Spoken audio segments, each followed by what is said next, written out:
What's good? What's good? What's good, everybody? Hope you guys are well. We're going to be live on MH Blackwell today, too, because we may just go switch to the live stream over there. Because, man, I did some work yesterday, And I was quite happy with the work I did yesterday. So I want to chop it up with y'all about it. I don't see any comments in the comment section. It's like they disappeared or something. So let me just wait till they come back, because they dang sure just disappeared.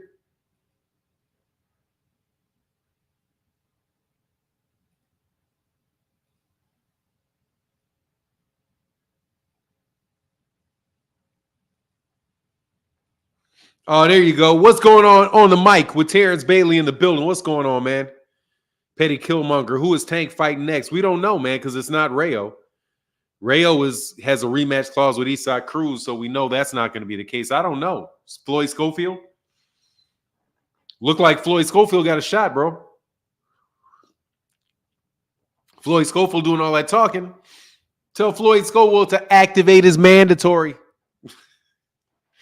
All Floyd Schofield needs to do is activate his mandatory. So Devin is KO'd in sparring again. I mean, Gervonta Davis rumors fly around again. This time off the channel, my guy Southpaw TV. I saw your video this morning. Saw the interview with Elijah Pierce and Floyd Schofield, Kid Austin.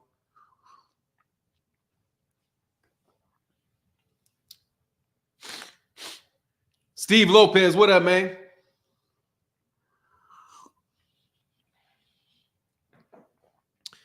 What it do? What it do, Big Kev? Man, I'm doing well, man. I'm doing well. I can't complain. I had fun time yesterday, man. Yesterday was the first real academic project that I undertook in several years. And I posted a video to MH Blackwell that I would really love if you guys could go watch and tell me what you think. Rayo gonna beat the brakes off of Pitbull again, but much worse this time. Yeah, I don't think he's got much of a chance against him. Petty Killmonger said, I don't think Kid Austin is ready. I like him, but Tank would make him rethink boxing. Well, one thing that I want to talk about when, Killmonger, Petty Killmonger, people bring that up, is that honestly, man, in certain circumstances, you're never going to be ready for a fighter. David Avanesyan will never be ready to beat Terrence Crawford. Never. It's never going to develop to that point. So, when we hear these conversations about people saying, hey, man, he's not ready. He's not ready. Floyd Schofield Jr. is probably as ready as he is ever going to be. And that's what you're looking for. You're looking to be as ready as you can be. Some people are just better than you, man. And which is, another downside of all y'all hating ass people in boxing. You can have a fighter that is a perfectly good fighter, man. Excellent fighter. Somebody like Ryan Garcia. And Ryan Garcia turns to trash as soon as Gervonta beats him. And then he turns great as soon as Gervonta Davis gets away from him. So you got to take all of those type of descriptions of fighters and people and all of that with a grain of salt. Yeah, pretty much. Steven Lopez said, I know it's off topic, but how did you feel about that Danny fight? Yeah, I mean, I saw it coming, to tell you the truth. I saw it coming to tell you the truth. That was highly predictable. But Erislandy, because he's just too small for Erislandy Lara, and Erislandy Lara is a better fighter, and Erislandy Lara is a bigger puncher and been beating people up. It was only a matter of time before he got knocked out by Erislandy Lara. Erislandy Lara I think just Erislandy Lara is just an all-around better fighter than Danny Garcia from just to begin with. Erislandy Lara is one of the most underrated fighters over the last 15 years or so, I think.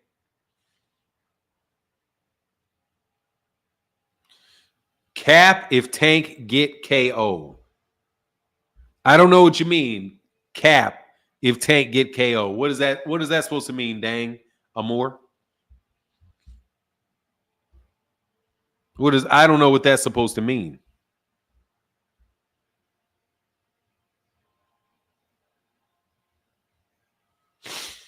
Copper Aborigine said, Martin, we both have over 2, 3, 4 decades of boxing experience and know these boxers.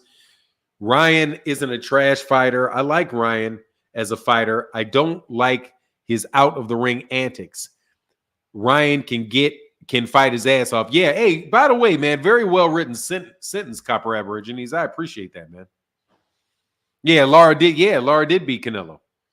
So, my take on it is, yeah, that's my take on it.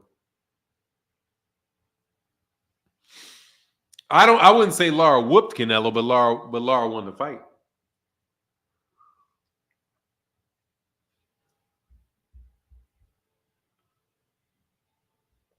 Lara won the fight. What up, Dre's finest? But man, I'm just tripping, man, about this sparring stuff. And Diddy is in jail. There's so many parallels between P. Diddy and Devin Haney. Both jumped on the coattails of more talented people all the way to success. Both of them were massively overrated, but most of them massively overachieved.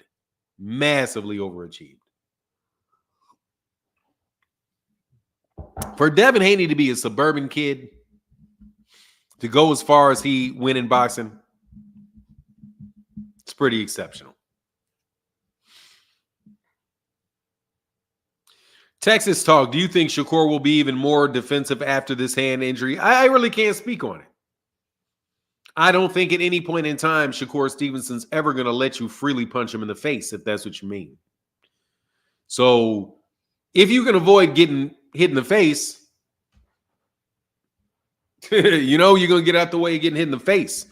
I don't think he's somebody that is terribly, terribly aggressive. And that's why he has the style that he has.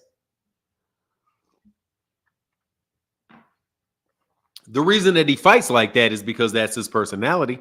He just got very, very good at that. The reason that Gervonta Davis fights the way Gervonta Davis fights is his personality. Same thing for Terrence Crawford. Same thing for Errol Spence. If you look at the way they fight and the way that they interact with people, there's commonalities there between their approach to life and their approach to boxing. And that shouldn't be surprising to anybody. You know what I mean? Do you think Tank sitting too long without a fight will affect him? Well, he just had a fight. And it didn't affect him. But yeah, it'll affect anybody. Carlos Martinez, salute Fanon, you back on MH in the mornings? No, just today. Just today. Because we're going to talk about the end of Diddy and Devin. The end of Diddy and Devin. Because I have to tell you, man, I'm around the same age as Diddy. And I remember the rise of Diddy. I was never a big hip hop fan, but I always thought to myself, what the hell is he doing? What is his purpose? This dude is the most successful musician with not a lick of talent in the history of mankind is P. Diddy. Really. He is, to me, Sean Combs, musically, is a talentless hack. He has zero talent. Zero musically talent. Take that. Even his dances suck. Even that sucks. Even that is mediocre as hell. No, I didn't say that he is. Nah, Diddy's not younger than me. Diddy's the same age as me. Maybe by a year.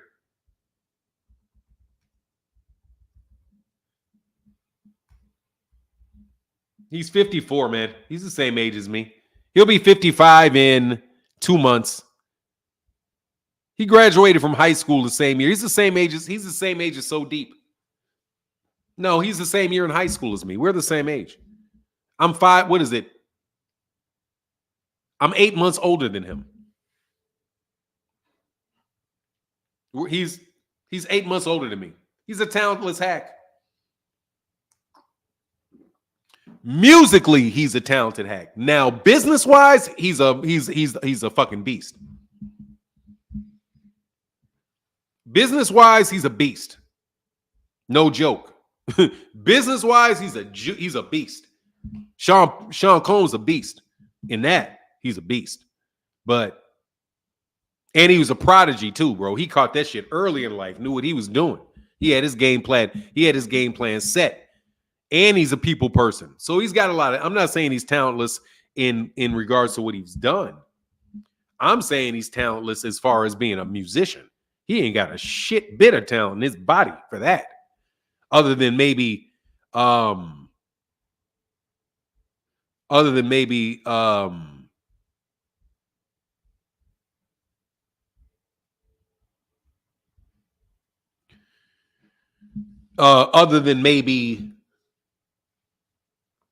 being able to dance. He's a broke-ass Tupac. In a lot of ways, he's a broke-ass Tupac. But a wealthy-ass broke-ass Tupac. You know what I mean? They're similar, Tupac and Diddy. David Williams, what's going on, man? But yeah, man, but you see the same thing apply in boxing. You see the same stuff in boxing. You see you see manipulators, people that know how to play the social fields and get where they need to go, like Devin Haney. That's what Devin did. Devin did a Diddy. The Diddy did. Without doing all the Diddy do's, the Diddy did. without the doo-doo side of Diddy. Same kind of thing, though, man. Same kind of thing. Same kind of thing. You just see somebody that does. Man, can we be honest? Nah, I disagree. Diddy is a broke, less talented Barry Gordy. Actually, man, I would say that P. Diddy, Hunter Young, and Barry Gordy.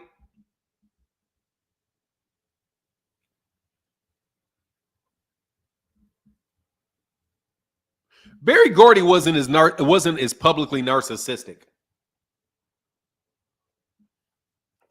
Puppy Combs is like what do you call it? He's a textbook narcissist. Where I don't know. I mean, obviously, I've never met Barry Gordy, but Barry Gordy seemed to be more of a behind the scenes type of guy. P. Diddy needs the camera. Take that. Devin needs the camera. Bill needs the camera. I'm glad that they're back though, because they showed their photo. Y'all need to come on back, man. Man, come on, man. Hey, if Turkey paid Canelo the $200 million, would you rather see him fight David Benavidez or Kendrick Lamar? I would rather see Canelo fight Kendrick Lamar. I'd rather see him fight Terrence Crawford. I think Terrence Crawford deserves that fight.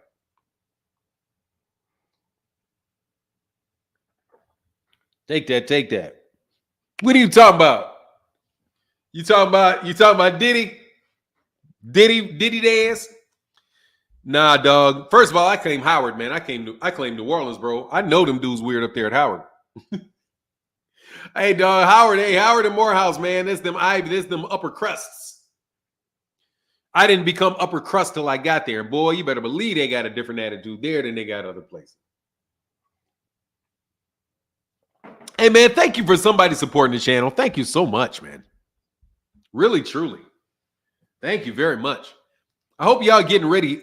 Oh, by the way, more than likely, I'm going to be going on early on Thursday. More than likely, I'm going to be going on early on Thursday. You think Crawford gets Canelo? No, I do not. I don't think Crawford gets Canelo. I don't think Benavidez gets Canelo, AF Black. I don't think either one of those.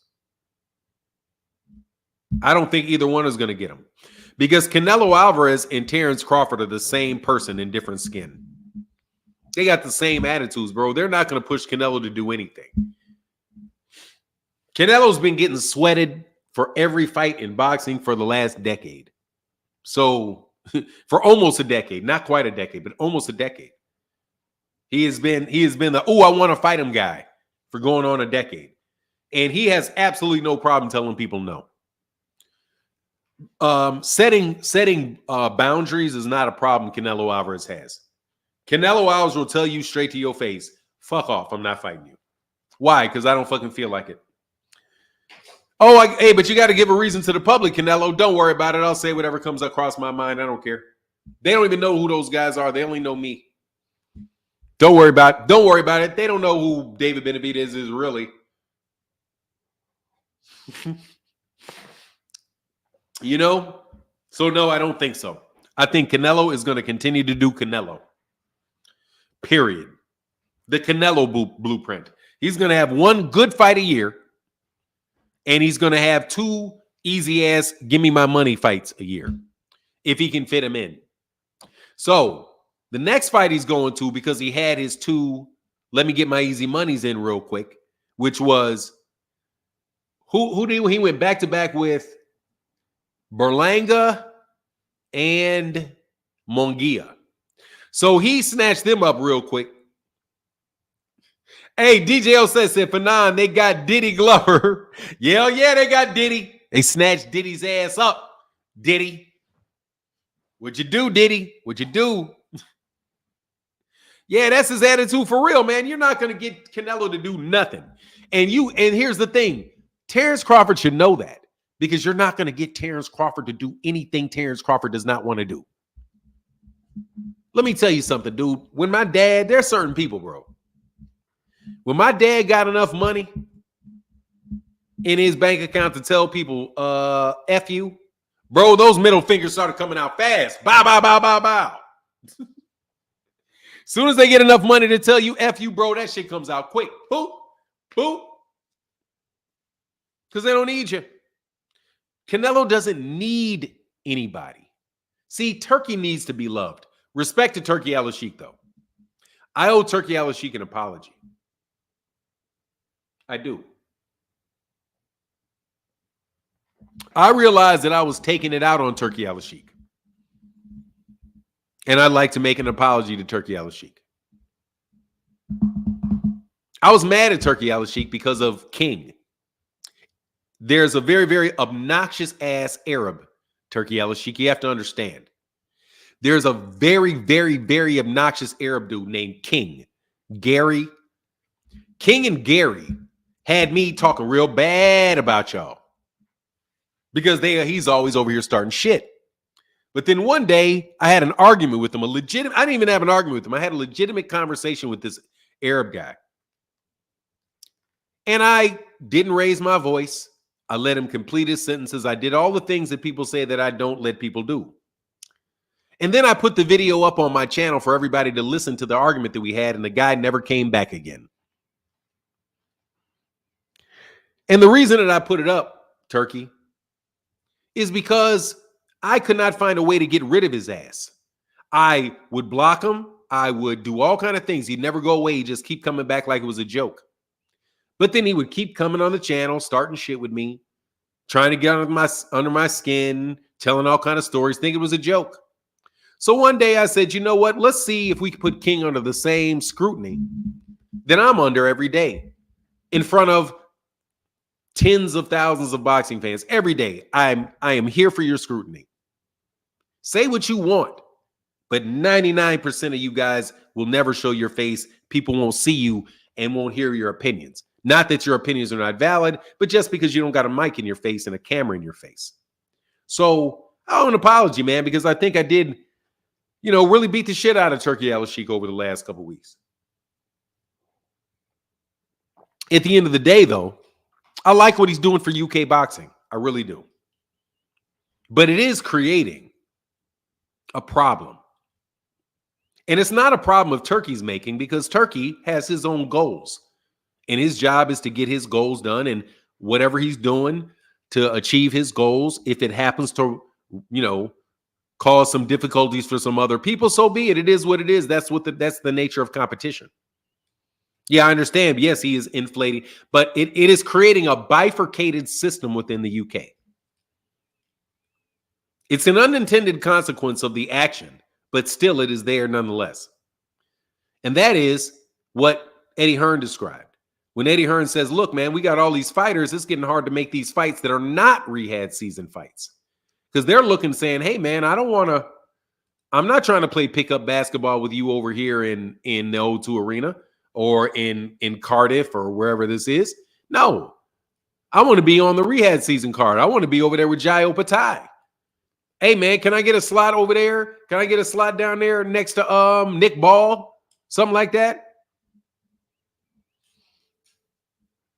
Fanon, did the Marios leave the PBC? No, I think he's going to fight on the Mike Tyson undercard, though. I don't think he left it's not a question of whether he left the PBC or not. It's a question of whether or not he left Al Heyman, and I don't think so.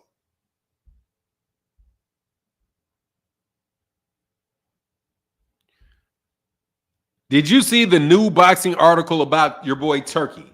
The amounts of money he paid to the WBC and the WBA, him trying to force people to remove vids he didn't like, the fight with BoxRec, etc. Oh, no, but we will look at it right goddamn now.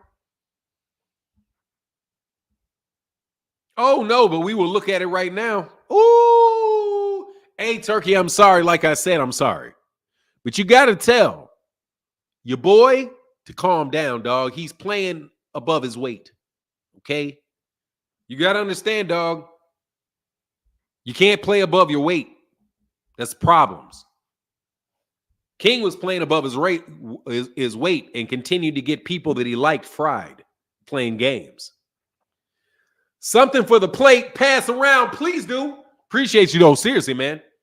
Man, I'm telling you, man, this boxing has been so slow. Thank you so much, bro. Your support, y'all support now is like at least twice what it was a couple months ago. Thank you so much, that dude named Dave.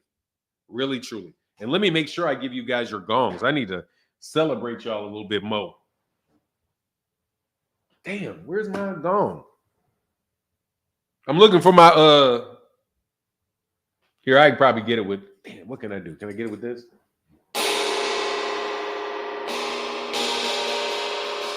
I don't like that. I don't like that sound. Hold on.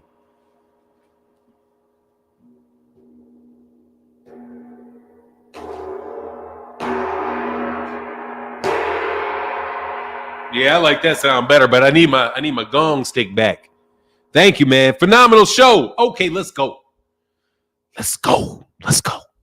Investigative reporting. Investigative reporting. Investigative reporting. I just go to boxing scene, bro. Let me see. Hey, your stuff should be there. I think Thursday. Phenomenal show. I think your stuff should be there Thursday, bro. You got the tracking? Oh, I sent you the tracking. I sent the tracking.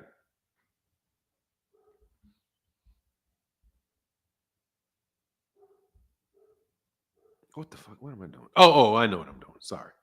What's up, everybody? Welcome to a good boxing channel.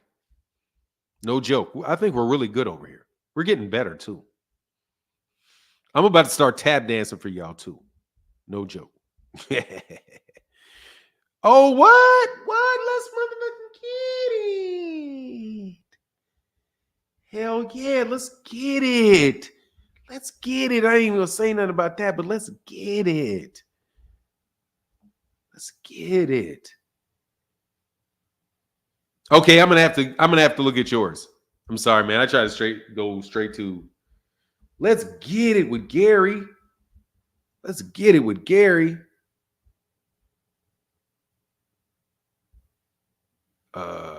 What channel you on, bro?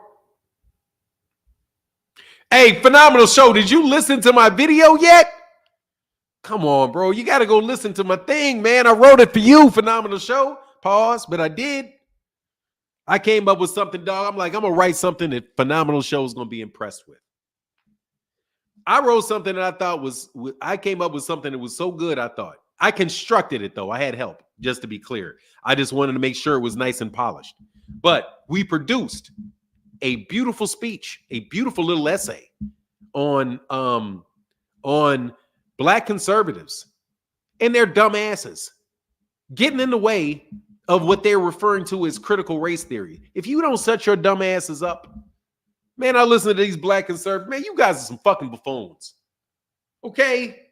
You guys are fucking buffoons. I understand agreeing with this point, that point, and this point. issue to issue. But your dumb asses is in bed with the devil and don't get it. This dude, they be listening. I got to digress for a second, but I want you to listen to this phenomenal show before I do this. When you dumbasses listen to what Malcolm X said about the liberals, you stupid. He wasn't saying that he liked the conservatives. They were both wolves. You're still with a wolf, dumbass. Every time I hear you dumbasses use Malcolm X's statement where he said, see, the liberals, they're like wolves in sheep's clothing. At least the conservatives, they let you know where you are. You know they're a wolf. These are sheep that lead you astray. They look like sheep, but then they get you nice and close to them. And then they try to do you dirty. Well, let me tell you something, man. It's okay to point at people and say, look, man, you guys are listening to wolves. You're listening to a wolf in sheep's clothing. But dude, I'm listening to you and you're like, dude, you're listening to a fucking wolf, period. The wolf wants to eat you, dummy. In the Malcolm X's example, both of them were wolves. They both wanted the same thing, the end of you. So why in the world are you pointing at them and saying, come over here and deal with this wolf? You don't even know that's a wolf, so come on over here. Malcolm X said, come join this wolf. Man, you guys are some fucking buffoons. Anyway, let me get to but I did a video for that for you, though. I did a video on that for you. I think you'll enjoy the video. Reggie Owens, shout out to Boxing Conversations with Reggie Owens. I saw you left that comment. One of the smartest guys in boxing YouTube is Reggie Owens. I don't talk about him a lot, see him a lot or anything like that, but he's one of the brightest guys in this YouTube boxing channel. Like I'm talking about as in his personal intelligence. You don't always have to agree with him, but his intelligence is high. It's high. I always enjoy listening to him, even if I don't get along with him, or I don't agree with him, or he doesn't agree with me. Here you go, brother. Let's get this right. Okay, so here we go.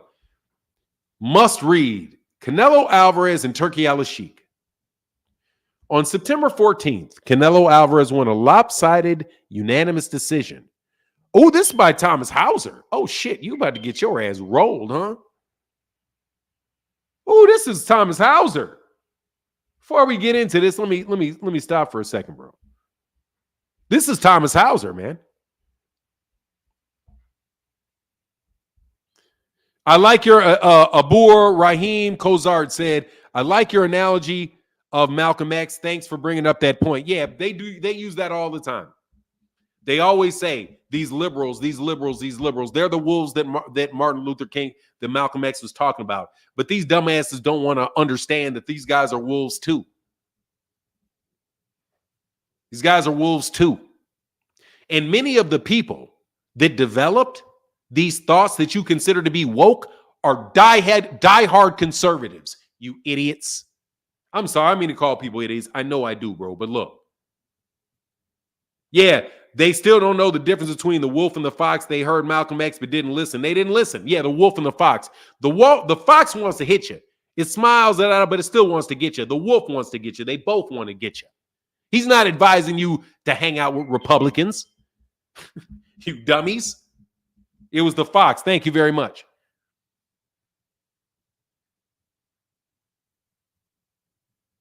Fanon, Turkey and them bought Ring magazine. Hold on.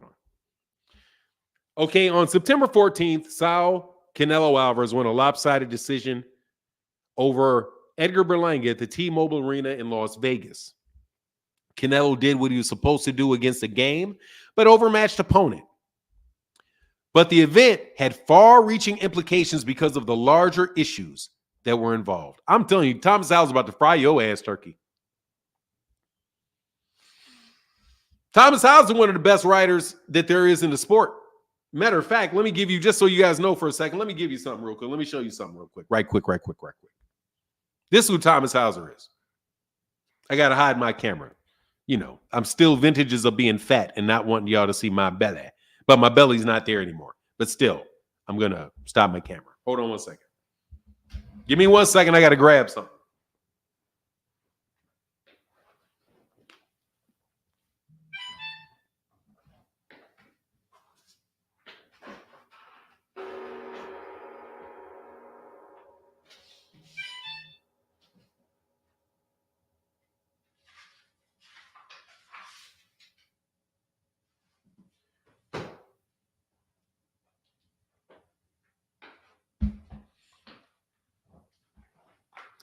Too bad I don't have it. I don't have it in here. But anyway, Thomas Hauser is the guy that wrote he writes autobiographies. Writes autobiographies. He's just a well-known writer. They sold Ring. Hold on, let's see. Maybe that's why he's doing. Maybe that's. Let's see. Let's go through this. Oh, this is gonna be big. Where'd it go? For the past decade, we're gonna get past that. That he's bearing the lead. Where you at?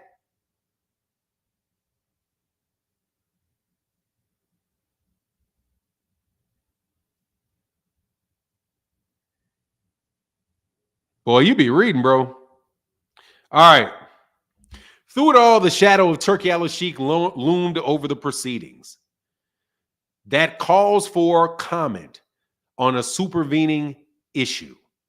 The General Entertainment Authority has the deepest pockets in the history of boxing. As Tress Dixon observed, money the likes of which boxing has never seen before is sloshing through the sport. The scene is evocative of a billionaire on a shopping spree at high-end stores on Rodeo Drive in Beverly Hills. Shops are open after hours for his pleasure. His taste is praised by obsequious sellers no matter what he buys.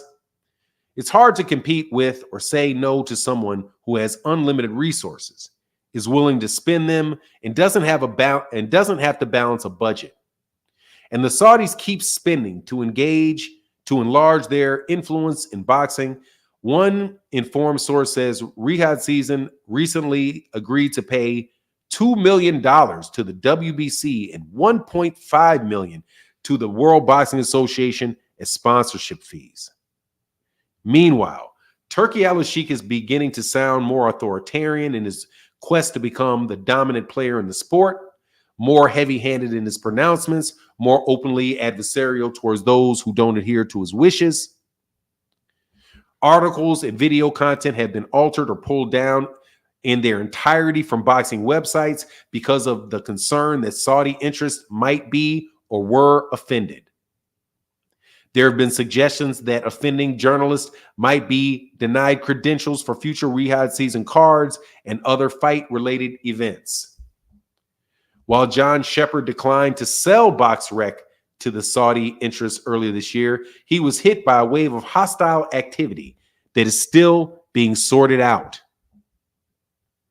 Turki Alalshikh is also said to be on the verge of acquiring the Ring, which would give him the control over the magazine's championship belts and rankings. No worries over here on Fanon International Boxing, because we don't give a fuck about the Ring anyway. Been telling you, fuck the Ring. Been telling you, fuck the Ring. Been telling you, fuck the Ring when Oscar De La Hoya bought it. Good luck. Hey, you better start having interviews on Fanon International Boxing if Turki buys that bitch, because ain't nobody going to be promoting you over there. You better believe that, because he's straight up with it. Nope, you're fired. Get out. Rewrite it. Look at BoxRec. Look at Boxing Scene. Boxing Scene, I'm surprised they wrote this shit on Boxing Scene. I'm shocked that they wrote this on Boxing Scene. He'll fuck around and buy Boxing Scene. Please do, Turki. Please buy him. Please buy him. Matter of fact, I encourage you to buy him. Buy them all. Buy them all. That's what they'll get. So everybody can know exactly how much of a fucking shill they've been.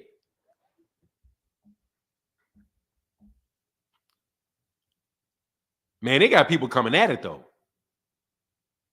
Don McRae, one of the most respected boxing writers in the world, recently declared, I think that he, Turki Alalshikh, has some good ideas, but already his desire for control and his ego are threatening to undercut these positive aspects.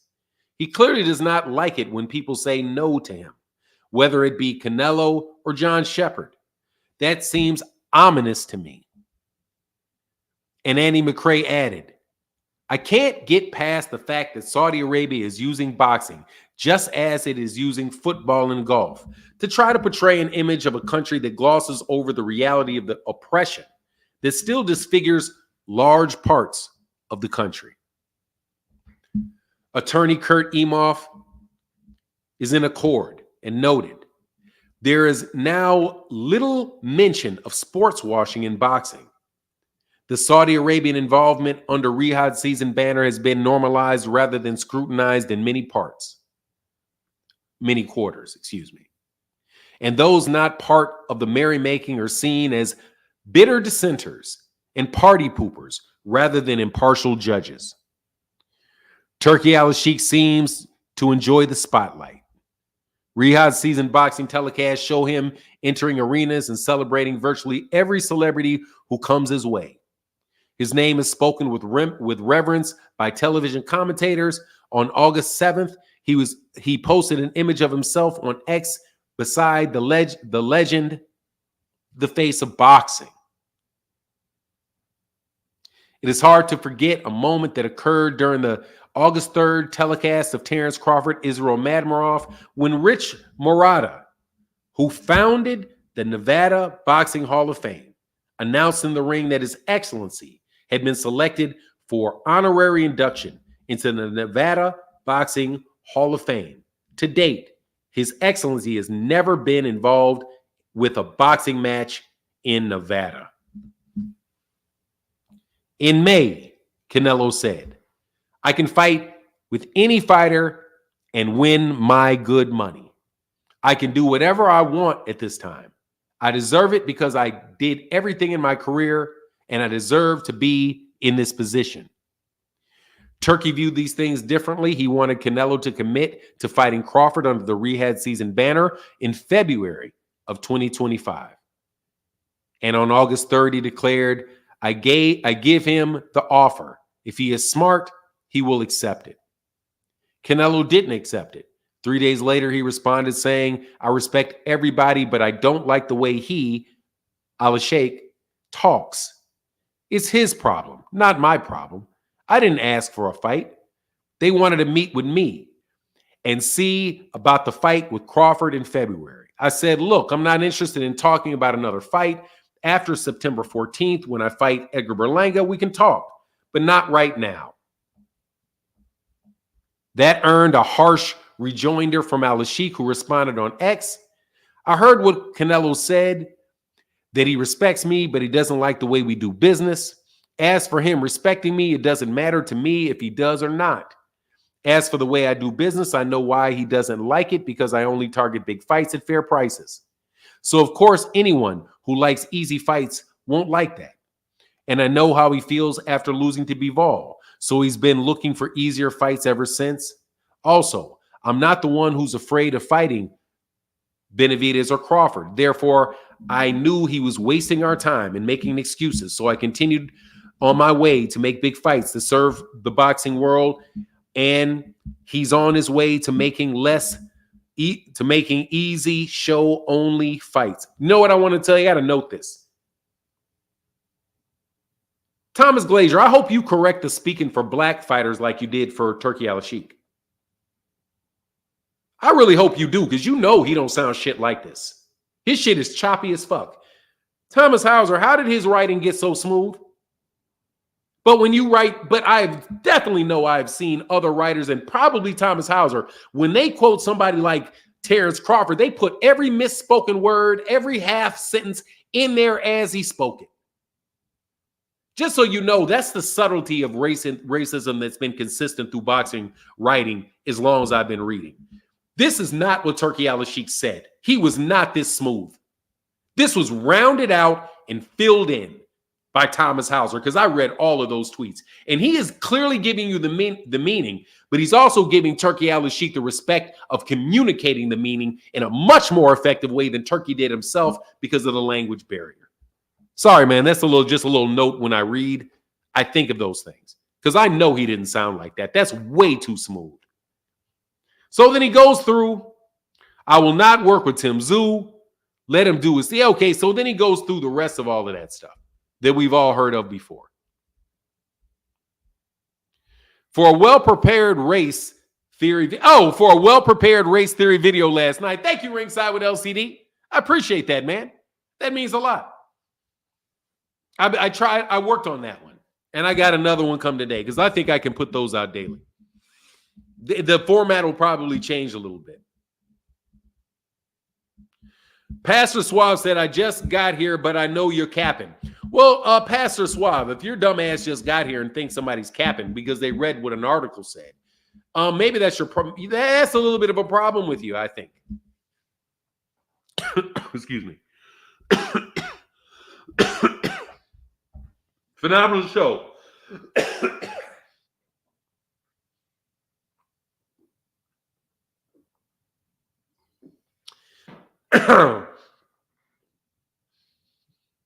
Excuse me. Did we not say that they were sports washing? Did we not say all of this was going to happen and that people are too stupid and short-sighted to see the big picture? You get what you ask for. Yeah, we did say it. We did say it. We said it very clearly, too. We said it all very clearly, too. It's a monarchy, bro. Always late, then come in capping yourself. But anyway, if I'm capping, here's this link. I don't mind. I'm serious, man. I want to have conversations with people. I don't want to have debates. But if you want one,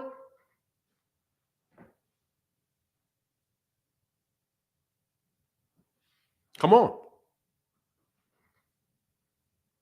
It's right there. Where you at, King? You want to debate? King, can you please debate? We earned $4 more. Jameson Childress, yes. Dog, Jameson, you got to listen to what I did. I'm excited about that, dog. Sometimes when I do something, I really like the work. I think that's the best work I've ever done, honestly, on YouTube.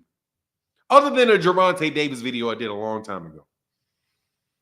Man, I don't even remember what that was. King will be back now. King ain't coming back. King got hurt. Oh, Jameson Childress, thank you, bro. Just showing some love for the channel. Thank you, Jameson. Thank you, sir. 2 cent King will be back. I don't know, man. I don't think King's going to be back. King, if you put a really good argument together, you can make, I promise you, this one, I'll put up on the channel and you'll look good. A pimp named Slickback. Do you think Benavidez has a chance of beating Bivol? I have a feeling he can pull it off. Yeah, he's got a shot. I mean, I would probably favor Bivol after seeing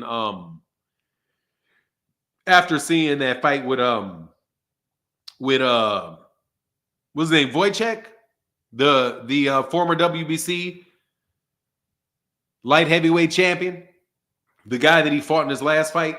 Was kind of a difficult fight with him for a guy that big. But he beat him. I mean, he beat him. And Wojciech's a good fighter. It is. It was Kang. He won a shoot bang. Yeah, it is. It is a one. Mr. Pragmatic said, I just listened to the essay on MH Blackwell. Excellent. Thank you, Mr. Pragmatic. I appreciate that.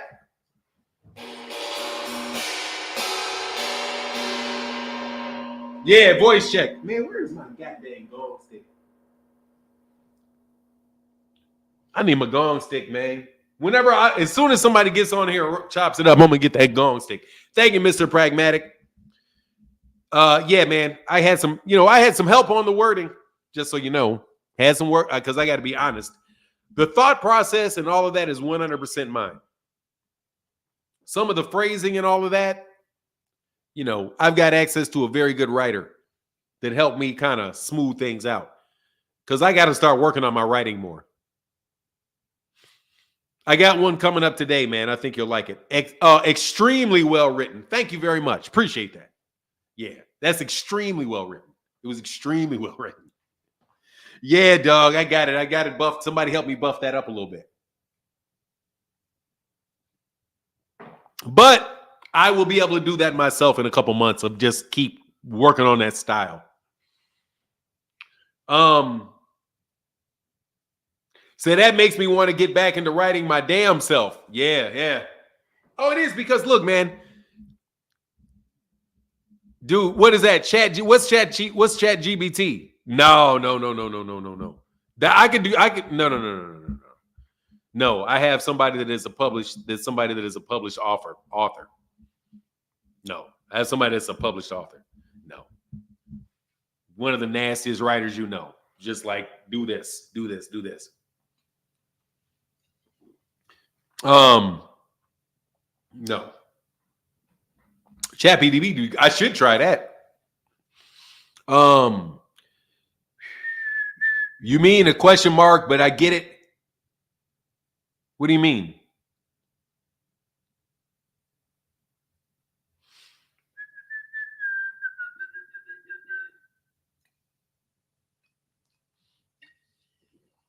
Does that work though? Does that work though, 2 Cent? If it works though, I'd do it. Oh yeah. I ain't got time to be writing all that stuff. That takes a long ass time to get it polished like that. That's why people have assistants that will go through it and be like, okay, yeah, do this. Said it works. It would help you out big time. Okay, yeah, because I just need something to go fast. I need it fast. I just need the writing fast.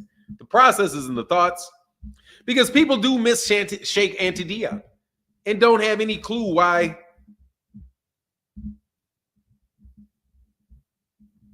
He said, hell yeah, it's the biz. Okay, yeah, I'm gonna fuck with it then.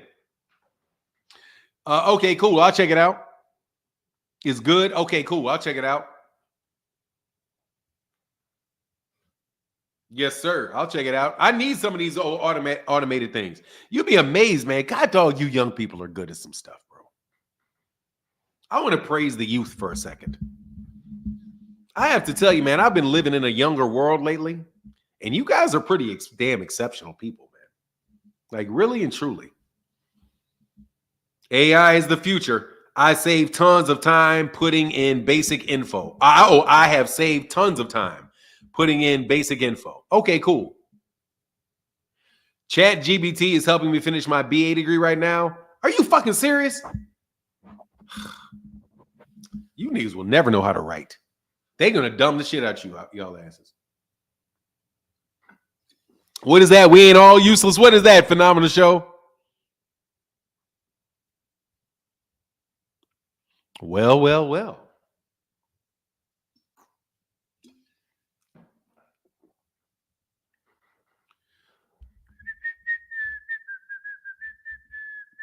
There you go.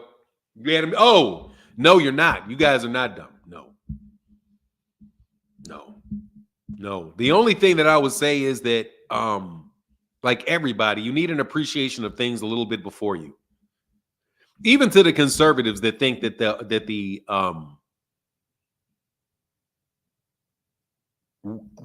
critical race theory, they put this buzzword around critical race theory. That's nothing different than what people have been trying to push to do for like 100 years. And the idea that you're just going to ball away and take 300 years of, and let me be clear with you, some very conservative people's ideas about what black people should do and going to burn them up underneath the banner of woke liberalness, you're a fucking moron. It's like you are morons.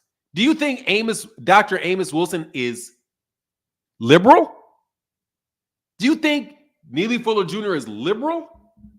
They're not liberal. They are about as conservative as you can get. They're as conservative as you can get, but because you don't understand who they are, you let your wolf bottle them up and put them in the liberal category. Those guys are some hardcore conservatives, have hardcore conservative values within the black community that demanded to know these things so that we could be independent and not just subservient, but independent. That's conservatism. But you idiots act like it's not, and you don't want what Sheikh Anta Diop taught in schools.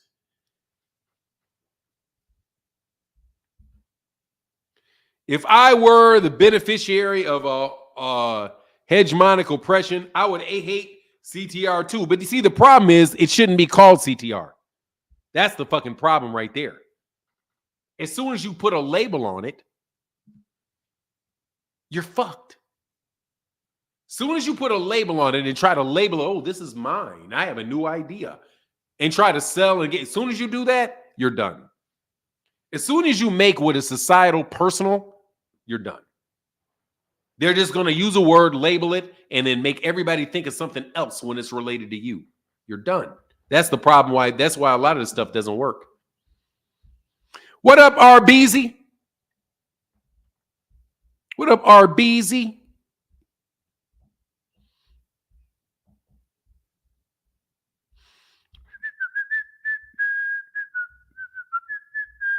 So,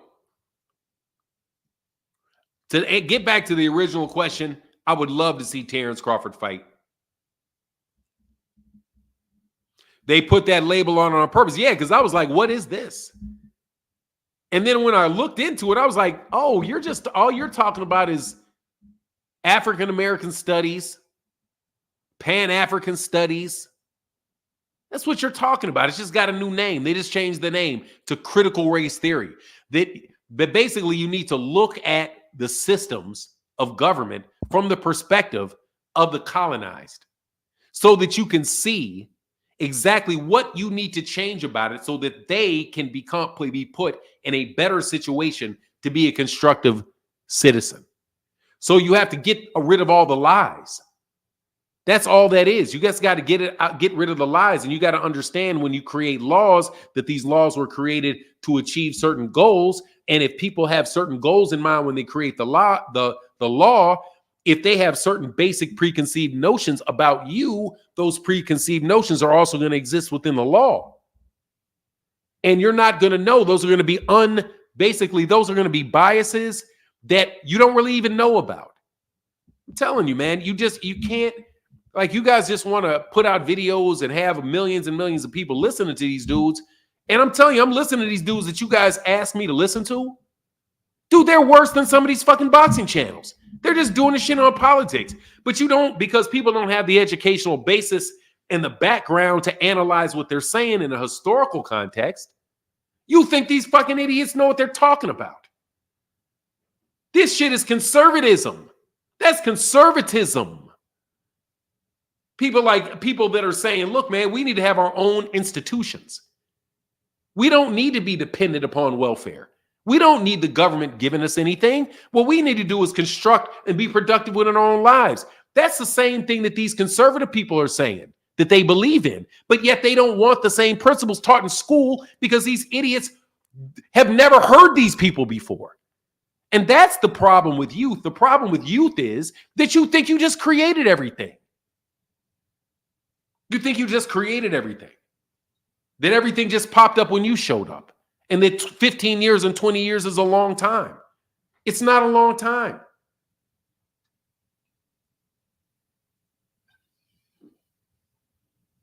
The problem is that's the only problem with the youth is you don't look backwards. You don't say, hey, man, let me understand, how did we get here?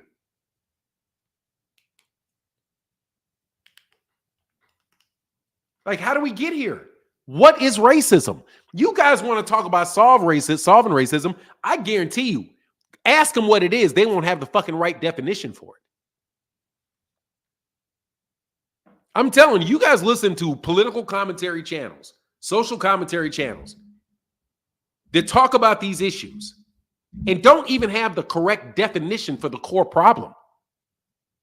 How can you offer a solution or judge somebody's reaction to a problem if you don't even really know what the definition of the words are? If you think every time I'm listening to these dudes, they're talking about racism when they say, oh, I don't like you because you got nappy hair, that's racism. What that is a corny fucking joke. And if that is racism, we got to call the systematic oppression of millions of people something other than that. Okay, if you think that is racism, then you got to give me another word for this gigantic ass system that makes it repeatable and predictable all throughout the globe. So whoever you are doing these videos, and I don't say these people's names just because I don't know these people's names, but you guys send me these videos and I listen the whole time thinking to myself, have these people ever fucking done any true history? Not just little bits you get off YouTube where they say this happened here, this happened there, but actually read like a real textbook on this issue, on these issues. A real textbook. Something like this, where the paper does this. This is a lot of information you can't get in a video, homie. You can't get this in a video. You cannot shrink this information enough to get it in a video and for you to understand it. You literally have these older historians, older academics in universities just so frustrated. And they should be frustrated because some of the shit's their fault. But they sit and listen and like, man, these guys don't even know what they're talking about. Yes, they do know what they're talking about. They do know what they're talking about. But they just don't have the frame of reference that you do. It's your job to give them the frame of reference. And then they can go on and make their own mind up once they have the real frame of reference. But if you want to ball up and throw out Black history books, you understand you're burning books, right? That is a figurative burning of the books when you're taking books out of schools and off shelves that relate to the understanding of Black problems that Black people face. And you're asking to take those books off so that we can just get in line and do what your wolf says do. No. And then you point to Malcolm X, who hates you. Malcolm X didn't like you. Malcolm X is super conservative. Elijah Muhammad, super conservative. Louis Farrakhan, super duper duper conservative. You guys are just Toms, is what you are. You're just some Toms.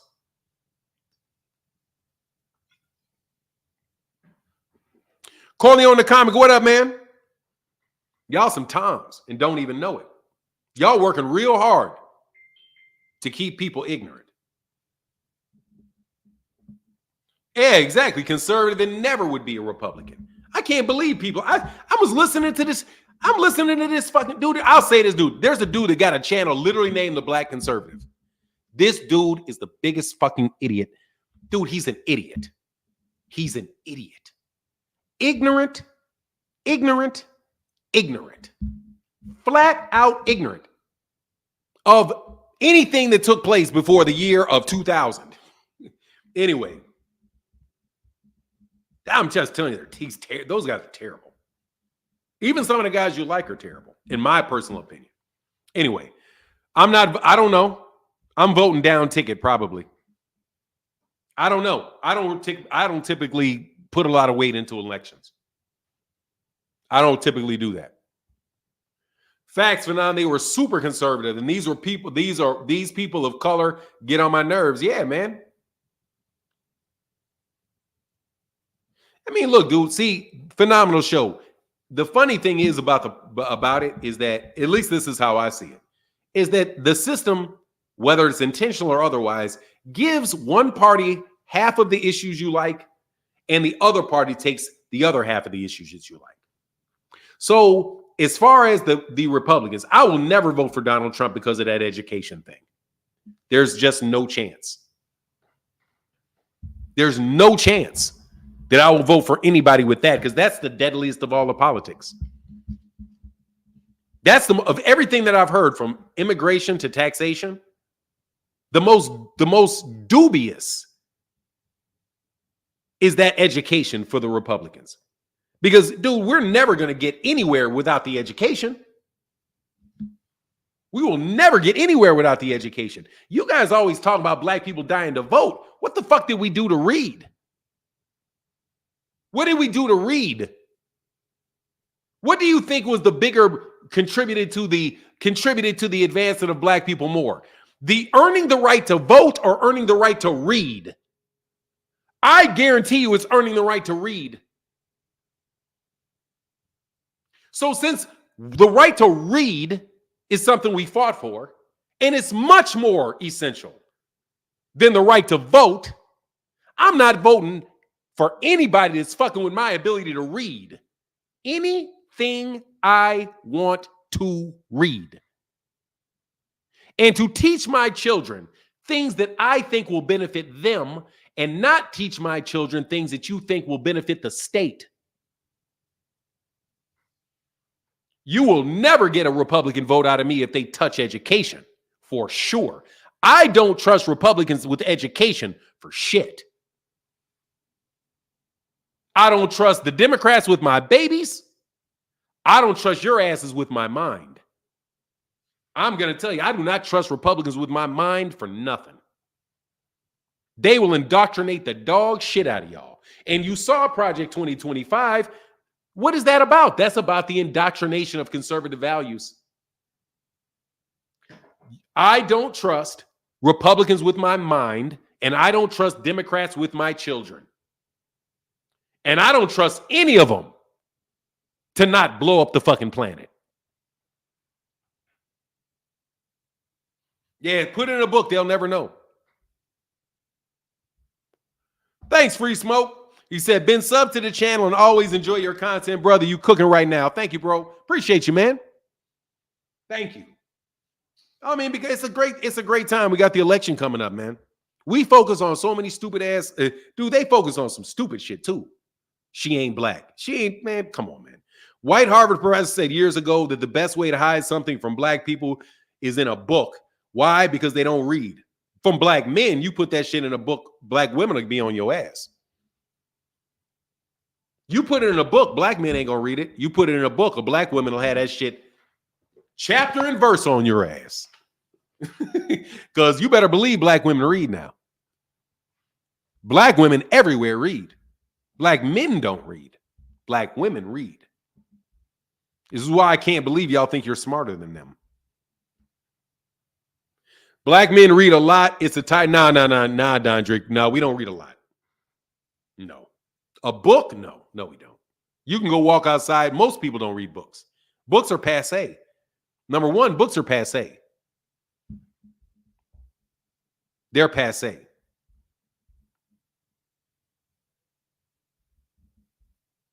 But no, we do not read a lot. I read. I know we don't read a lot. So please don't say we read a lot. We don't. I read a lot. I read a lot.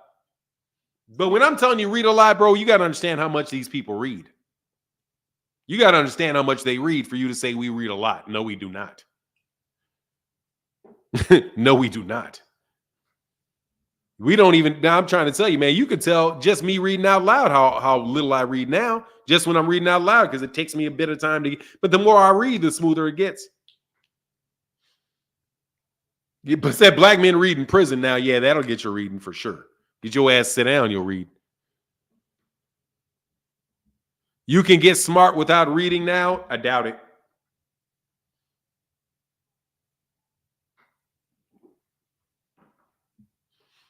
What defines reading a lot? 20 books a year. 20 books a year. 20 books a year is reading a lot. 20 books. Most black men don't get anywhere near 20 books.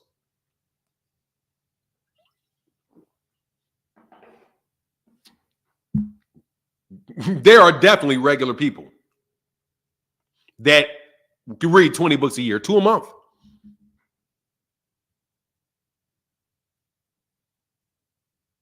He said, Feems said, I do that now. Yeah, you read 20 books a year. Yeah, you read a lot. That's a lot. 20 books a year, 2 a month.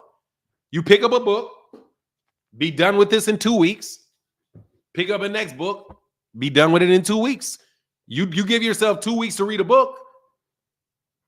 You give yourself 2 weeks to read a book and you keep reading, you'll have 20 books in a year. That's consistent reading.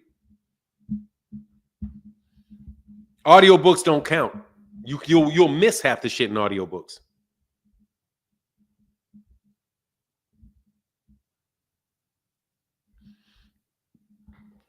I don't know if you are or if you're not. 40. Oh, Joe A said 46 so far this year. See, Joe A reads a lot.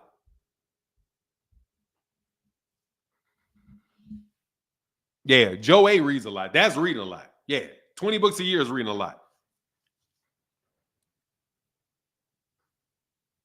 Yeah, they read now. Yeah, it doesn't matter. You still read a lot. Doesn't matter. It's the act of reading that helps you because you're working out your brain, man. Reading is like academic jogging. Reading is like academic jogging, bro. It really makes you read every word. That's a lot of energy, bro. You'll get tired if you're not reading. Anyway, education comes from life. But look, here's a chat. Let's talk about something else. Let's get back to boxing, bro. Let's get back to boxing, man. I don't want to do too much more of that. I enjoyed that conversation, though. You know, the funny thing is, 2 cent with my children, I introduced my daughter to reading when she was maybe like, I don't know, 9 years old or something. And I told her, I was like, babe, if you read this book, you'll enjoy this book much more than a movie. And then my daughter was like, no, I won't. No, I won't. And I said, but she was homeschooled, so she read the book. And she just started reading books. But man, she might have read 300 books now. Just all, over the years.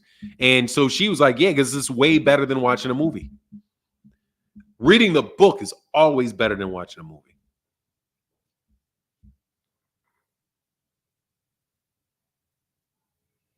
Mic drop. Education comes from life. It's not. Books is that you get the information from it. You can also get taught how to think is another important thing. Free smoke. Okay, thank you, bro. Appreciate you, man, for the support, man. Fanon, put it this way. I read Hitler's War, a 900-page book by David Irving, 900 pages in less than a month. I got obsessed. Yeah. That's kind of, man, I think I might have read one of those Harry Potter books that were like 700 pages. I think I read that shit in like 2 days. Like I just went right through it when I was reading it. I went through like Madame Blavatsky's ISIS paper, or not the ISIS papers. Forget what it was called, but her book was like 2,400 pages. I read that twice. It was so good, I read it twice.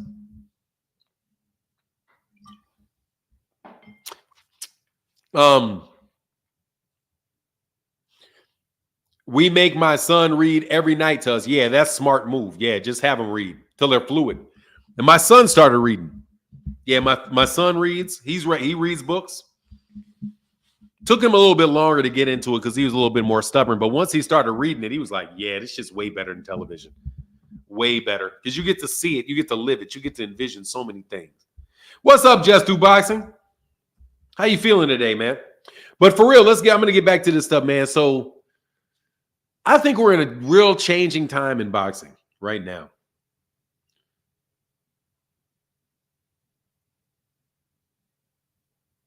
I'm also reading Chaos, Charles Manson, the CIA, and the Sikh history of the 60s. Okay, dope. Of Mice and Men. Oh, Freaking Fire said, of Mice and Men was my first good read, OG. Yeah, Mice and Men was good. What was mine? Mine was Man, Child in the Promised Land. I think that was the first book that I read that I was really like, ooh, I love it. Oh, Cal Cooler, I'm sorry, man.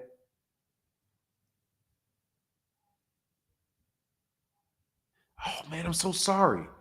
Cal Cooler says 10 count for Terrell W., mother of his 5-year-old daughter. Oh, man, I'm so sorry to hear that, man. I got to give him a legitimate gong. Give me 1 second, man.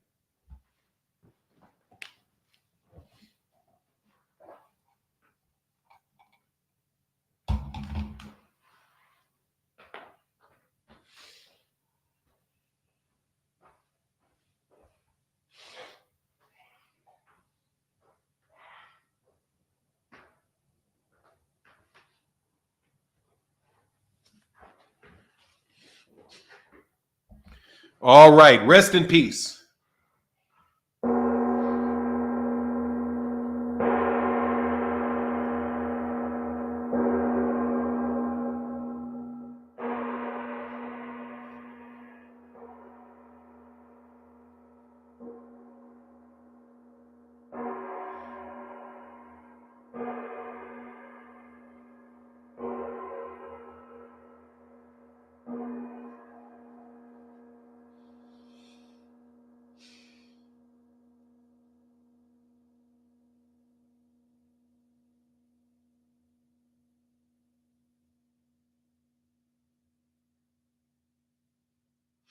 Rest in peace.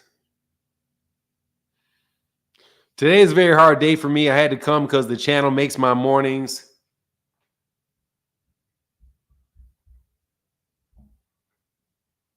better, but we're going to get through it. Yeah, Terrell W., I'm so sorry. Oh, man, I'm so sorry. The Secret Doctrine, yeah, I read her. Hey, I read The Secret Doctrine, yeah. I read The Secret Doctrine. It was really good. Confusing, but it was good. Yeah, I'm so sorry, Terrell. He got knocked out in sparring again 10 years ago. He got knocked out in sparring 10 years ago, according to a rumor. That is probably not true. Sunchild, what up, man? How you feeling?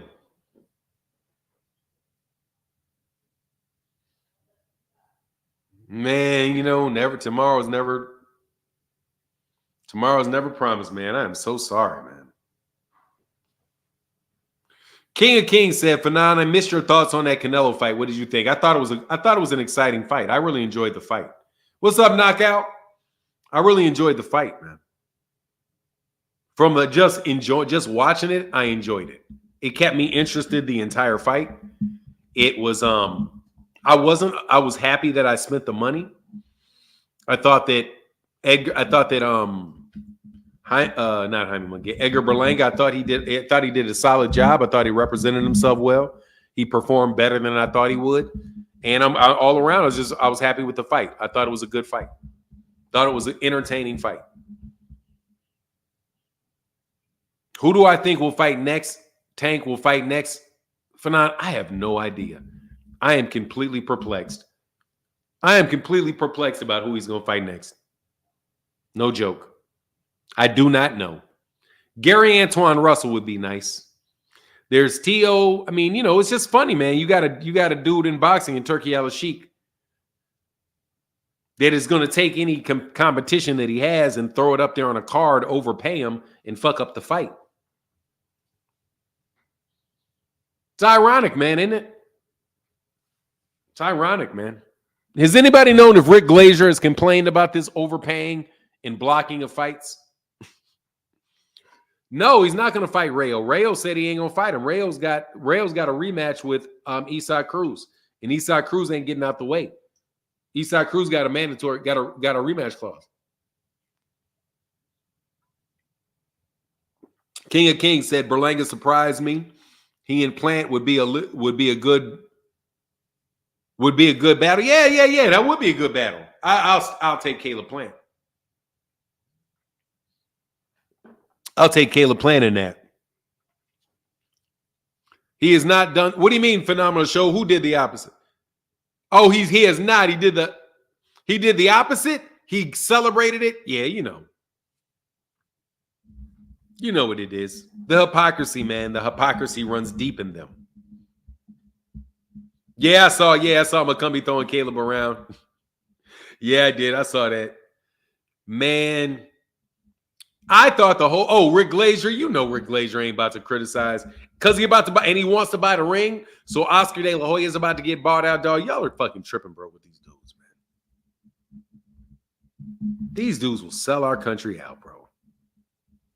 These dudes will sell our country out, bro. Y'all fucking morons. Man, Pennywise, man, they were really trying to do that with Daniel Kinahan, though. They were really trying to do it with Daniel Kinahan.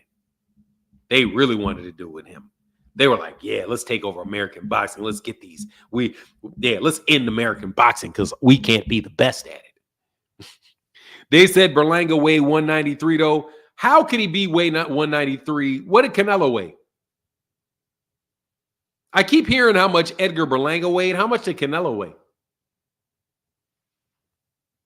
Berlanga didn't look that much bigger than Canelo, really. He looked taller, but he didn't look that much bigger. There didn't look like there was some real big size difference between the two of them. Not really any more of a size difference than was between Danny Garcia and Erislandy Lara. Marlon Decembrant said, new subscriber, loving the content and views. Thank you very much, man. I appreciate that compliment. I accept that compliment.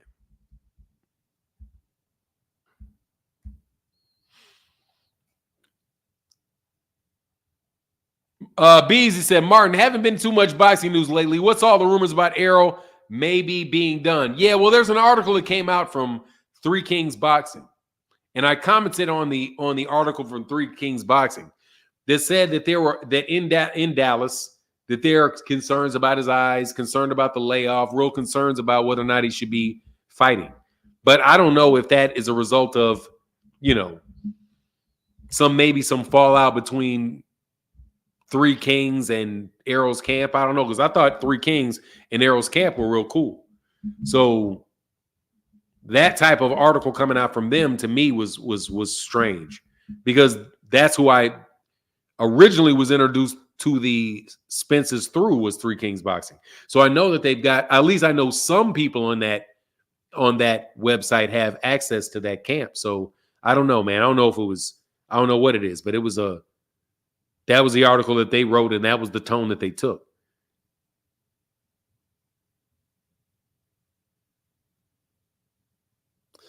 Been on Thomas Sewell for hey, Dapper Douglas, I think I responded to your email, man. I was thinking the other day, because I got to get more of that cologne. And I already forgot the name of that cologne, Dapper Douglas. Been on Thomas Sewell for the last 5-7 years, rednecks and liberals in charter schools and more. What do you mean, Dapper Douglas? No, I have not heard anything about Tank in November 2nd in StubHub, other than I know that he's not going to be fighting November 2nd in StubHub. There's no way that he's fighting November 2nd. No way. If you saw that, then StubHub got something going on wrong.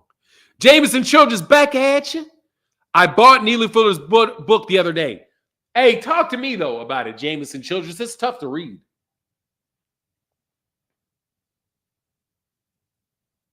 Neely Fuller Jr., I'm telling you, man, Neely Fuller Jr.'s book is very hard to read. It's better to be explained. Like, you need somebody who's, like, I think it's better. Like, I would buy the book to support him, and I would read it to get the structures, and there's definitely a lot in there. But I would say it's best to listen to him. You'll get the way that he thinks by how he talks. Because his plan is not for you to follow what he says, but to give you a structure and to create that structure for yourself. So even though you buy his book and you look at what he did for himself, he's basically telling you to do the same thing he did for himself in creating that, to do that for yourself and to create your own code of conduct, thought, speech, and action that would allow you to compensate for the mistreatment that is a natural consequence of white racism / white supremacy. Okay, phenomenal. Hey, okay, phenomenal show. I'll do it. I'll take that. I'll take you up on that. I'll take you up on that. For sure, for sure, for sure.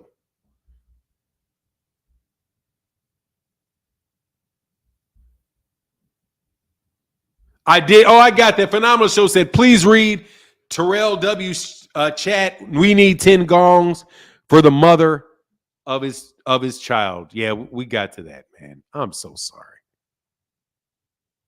Yeah, reading does increase your vocabulary exponentially, and also increases your ability to use words in sentences.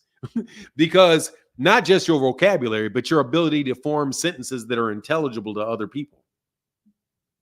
I always sound much more clear and communicate much more easily with people after I've read or after I've written, because then you're in that communicative speech pattern that people can that allows you to deliver your message more efficiently.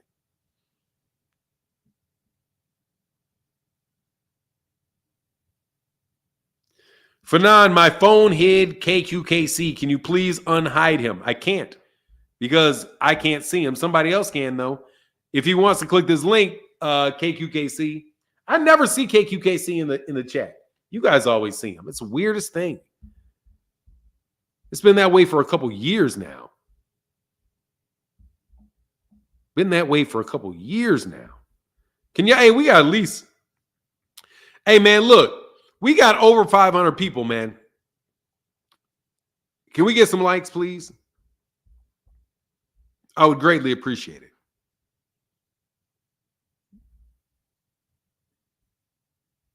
Oh, yeah. That's the best thing to watch.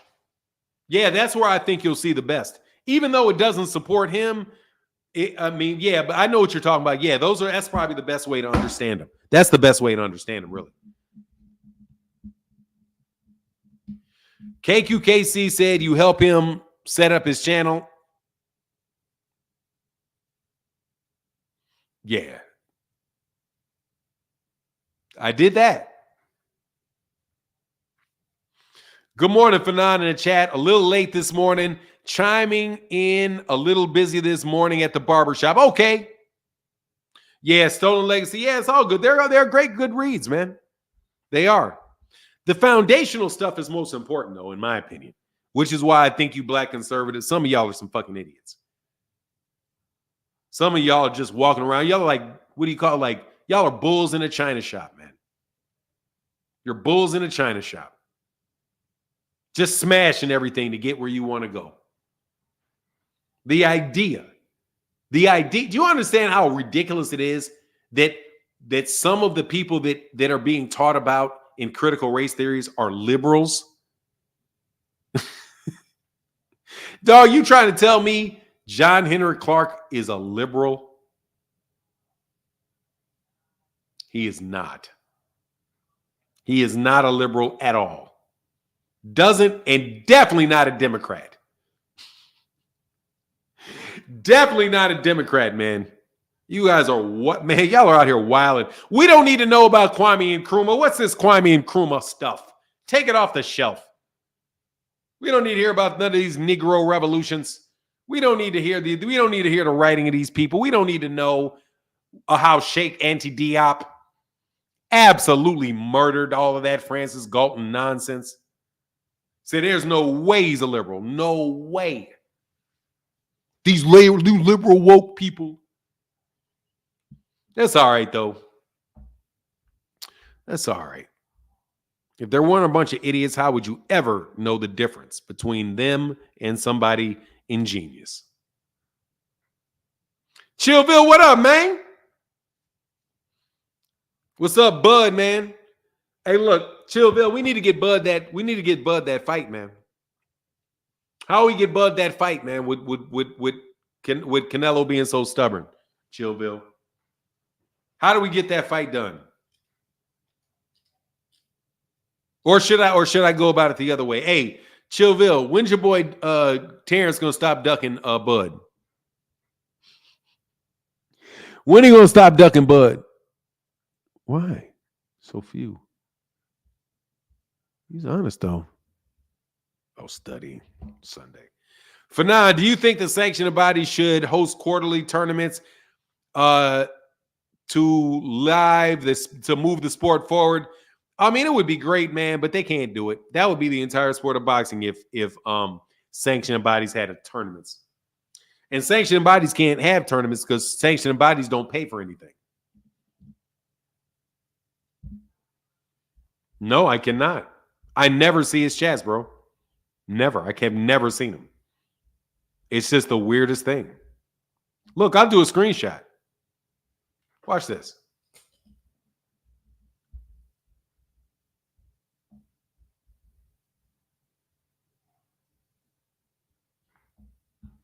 In case y'all think I'm lying.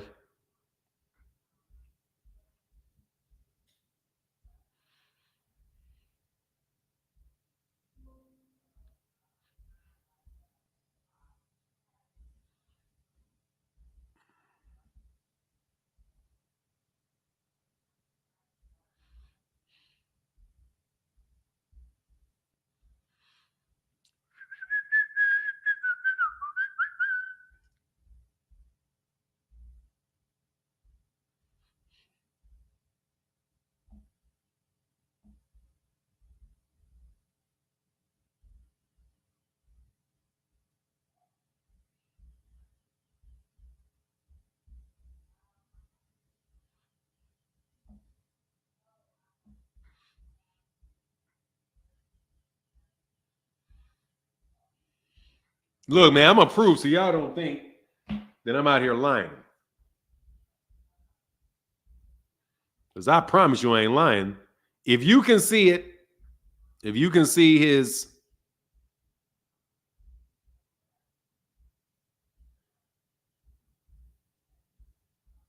There you go. Look, Chillville, Noop Noop. Edwin Vola, there's Lamarcus Robinson, Akbeezy, Tulane. Phenomenal show, Akbeezy. And you say, hey, can you see the chat from KQKC now? No, as you can see. And he said, salute to the scene. No, I can't see that. Nope. I can. He's like on permanent hide mode. And there ain't no hide button option. So like that, where everybody can see him but me? No, I can't see him.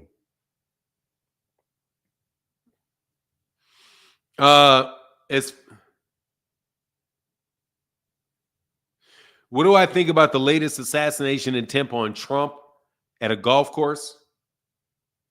They probably getting shot out all the time. Who knows? Hey, man, somebody's probably always trying to kill them dudes. That's what I think. Somebody always got a reason to try to kill the president. Believe that. So that's what I think about it. I think they probably tried, somebody would clip Kamala if they could get away with it too. He said, damn, that's weird. Some people in the chat say they can't see him either. Yeah, but some of them may not be on the same channel, Phenomenal Show. Like the people that can't see him, Phenomenal, KQKC is probably on Phenon. He's probably not on MH Blackwell. If somebody's in MH Blackwell, they won't be able to see him.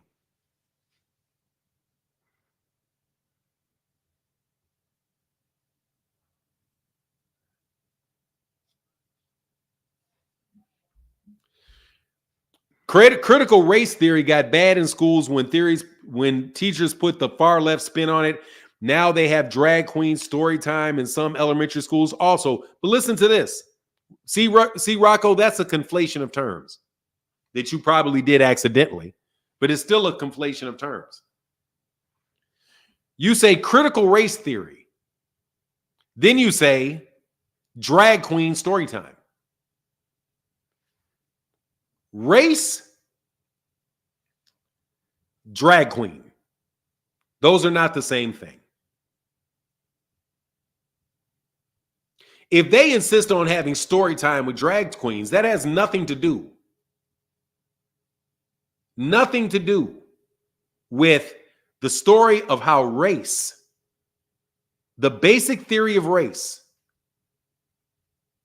the difference between Francis Galton and Sheikh Anta Diop's opinion of race, whether or not laws and systems have been built upon that viewpoint of the world, and that we need to look at those different rules in that context in order for us to adapt them and make sure that they are treating people fairly.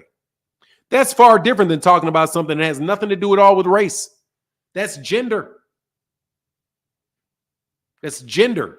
But again, what's happening is that you have the Democratic Party dumping a bunch of stuff on top of what we're trying to do. We're getting bucketed in with that. So if I say it's important for us to understand the nature of race relations, the nature of the viewpoint of race in the United States and globally, because it's that viewpoint that was established at the creation of the common law and all these other different statutory law, that we look at the kernel and the root of it and say, look, you see these are off because they're written with the assumption that people are different based on race. That is a legitimate thing.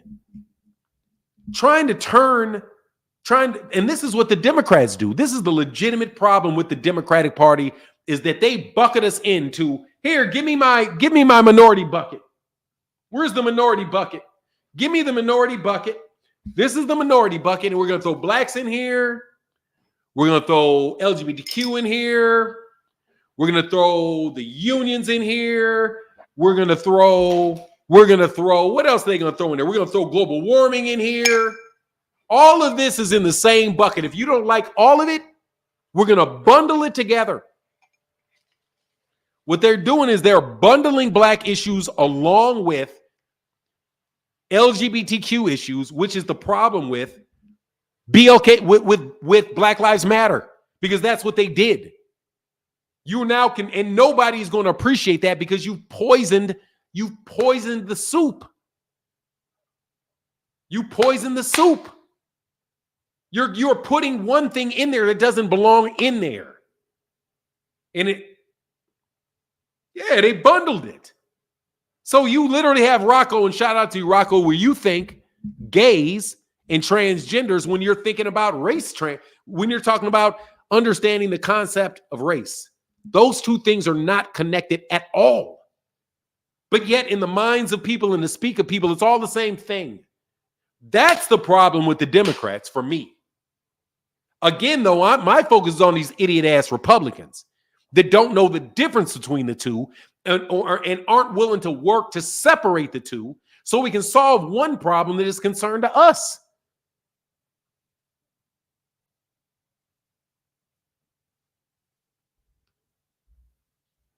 That majority bucket is how we managed to get the civil rights law passed. No, the fuck it wasn't.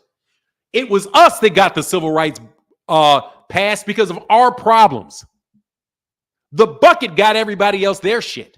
All they did is jump on the back of black people and then ride themselves into Title IX, anti-discrimination laws that are very good for Jewish people and immigrants. No, we are the bedrock upon which the civil rights movement worked. That's why it's pictures of us getting hosed down. No, it did not work for us. It worked for them. It worked for them, and that's the problem. Because it was our law that we worked on for us, and they took all the benefit from it. No, that shit did not work. And you can keep all that shit. Because, dude, that's not my problem. And you want to know why you lose black male votes? You lose black male votes because of that. I don't want to be in your tent. I don't want to be in your rainbow coalition, right? Jesse? I don't want to be in your rainbow coalition. I want my son to be able to go out in the street and not worry about having to get shot. I want my daughter to get, when she gets out of college, to have a job in this country, in my neighborhood around me, so she doesn't have to move away. No, you can keep that shit. That shit ain't got nothing to do with me. Nothing. We got a problem we got to solve, man. Black people in America have to find a way to be happy to be Americans. However that works, we've got to be able to be functional, and we have to be okay with being where we are. And that's never going to happen as long as people have a general distrust for you. And people are going to continue to distrust you when you do what? Bait and switch. Here, let's solve problems for black people. You ready? Oh, we're really helping women and Jewish people and LGBTQ and everybody else. Don't worry about them, really. But let's solve all these other things. Let's everybody else get at the table. Nah, bro. If we ain't the only ones at the table, I'm not interested in showing up at the table, which is why I'm having a hard time voting for Kamala. But you better believe I ain't dumb enough to go voting for Trump. Because he's the wolf, dummy. Trump is the wolf. He's telling you he's a wolf. Well, hey, at least he told me he's a wolf. That's like saying a woman, which is better? Somebody that's going to smile and be nice to you and take you out to dinner and buy you flowers. And then when you get home to his apartment and it's all nice and comfy, he beats you up and takes what he wants and leaves. Which is better? That or the guy that would just walk up, grab you by the back of your hair and snatch you and bring you there and do the same damn thing? If I was a woman, I would say, really doesn't make any difference to me. Both of them suck because I can buy my own food. So I didn't need all the nice guy shit. And then you mistreated me. This person I'm not going to be like, oh, well, this guy is going to mistreat me, but he's being nice about it. And this guy is going to beat me up and he's going to be mean about it. Let me go to the mean guy because at least he's honest. Man, will y'all stop making that stupid ass argument? And that's to all of y'all, bro. And what can I say? How should I say this? What's that dude's name? The doctor? I ain't Boyce Watkins. You better believe, dog, I ain't Boyce Watkins. This ain't Boyce Watkins. I will rip that dumbass argument the fuck to shreds. I'll rip that dumb shit to shreds. Cornel West, man, I'm still trying to understand Cornel West. I don't fuck with Cornel West. T. Orlando, I don't fuck with T. Orlando. T. Orlando, I don't mess with Cornel West. I can't take Cornel West seriously. They keep telling me how brilliant he is, but he keeps making the same stupid metaphors about John Coltrane. Like, bro, if you don't stop that John Coltrane metaphor shit and get to the damn point. Anyway. Oh, Moist Watkins. Well, look, man. See what Boyce is doing? This is my opinion. I'll give you my, since we talking, we ain't really talking a lot of boxing. Y'all can jump up here and talk boxing. This is my opinion of Boyce Watkins and a lot of these guys. Boyce Watkins is an economist. He has a PhD in he has a PhD in economics. That shit ain't got nothing to do with investment. He's not a financial analyst. He's an economist. I don't know if those two things work together.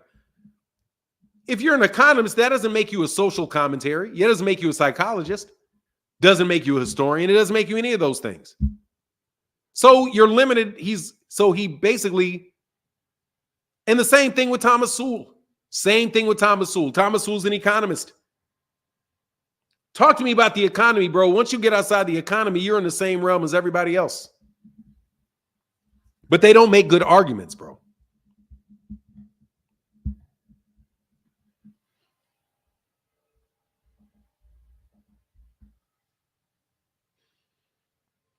I'm telling you, man, these I lost respect for everybody that fell for that. Not everybody.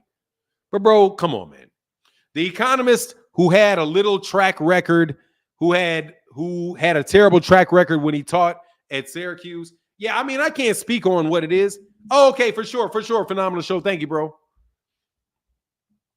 Oh, phenomenal. Man, phenomenal. You doing it, man. Nope. That's why I go so hard for our ethnic group. They've conflated and dumped everything else into our fight and our ethnic identity and issues to the point where we're approaching ethnocide.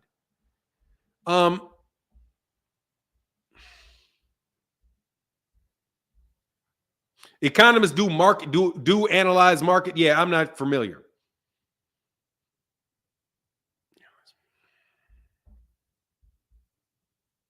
And I don't know what he did.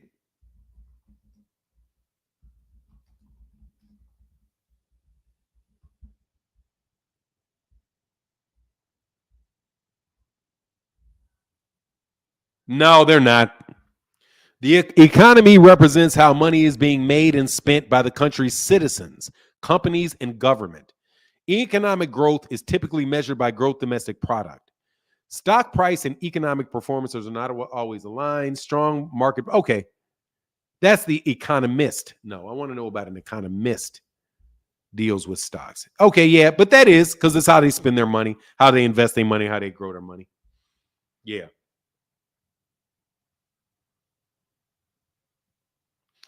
Ain't the best bait and switch just the wolf in clothing, though? Yeah, I mean, that's what it is. A wolf, that is what a bait and switch is. Yeah. That is what the bait and switch is. But look, man, there's a lot of people that really don't believe in the power of government. And the more longer they're in government, the less they believe that it can do. I've dropped the link about 50 times, bro. Ain't the bait and yeah, here's the link.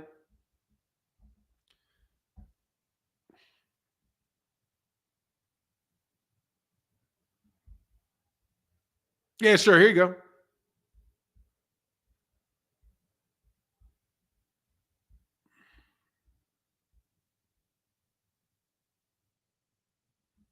No, I cannot see anything that KQKC writes. There's a link, though. I just can't see it. Pin the link. Damn. I'd have to pin it to 2. I'll pin it on for 9. Here you go.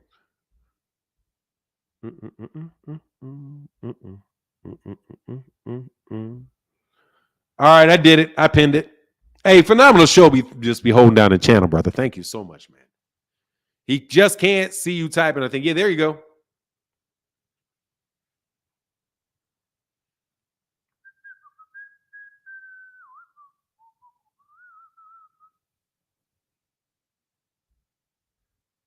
Man, thank y'all for y'all support, man. Um,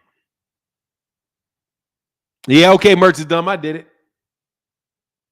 I pinned the link. I pinned it. I pinned it. I pinned it.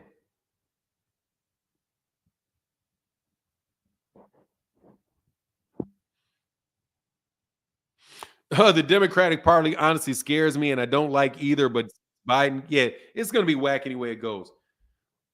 What's going on, KQKC? Hey, what's going on, Fanon? How you feel, Um, man?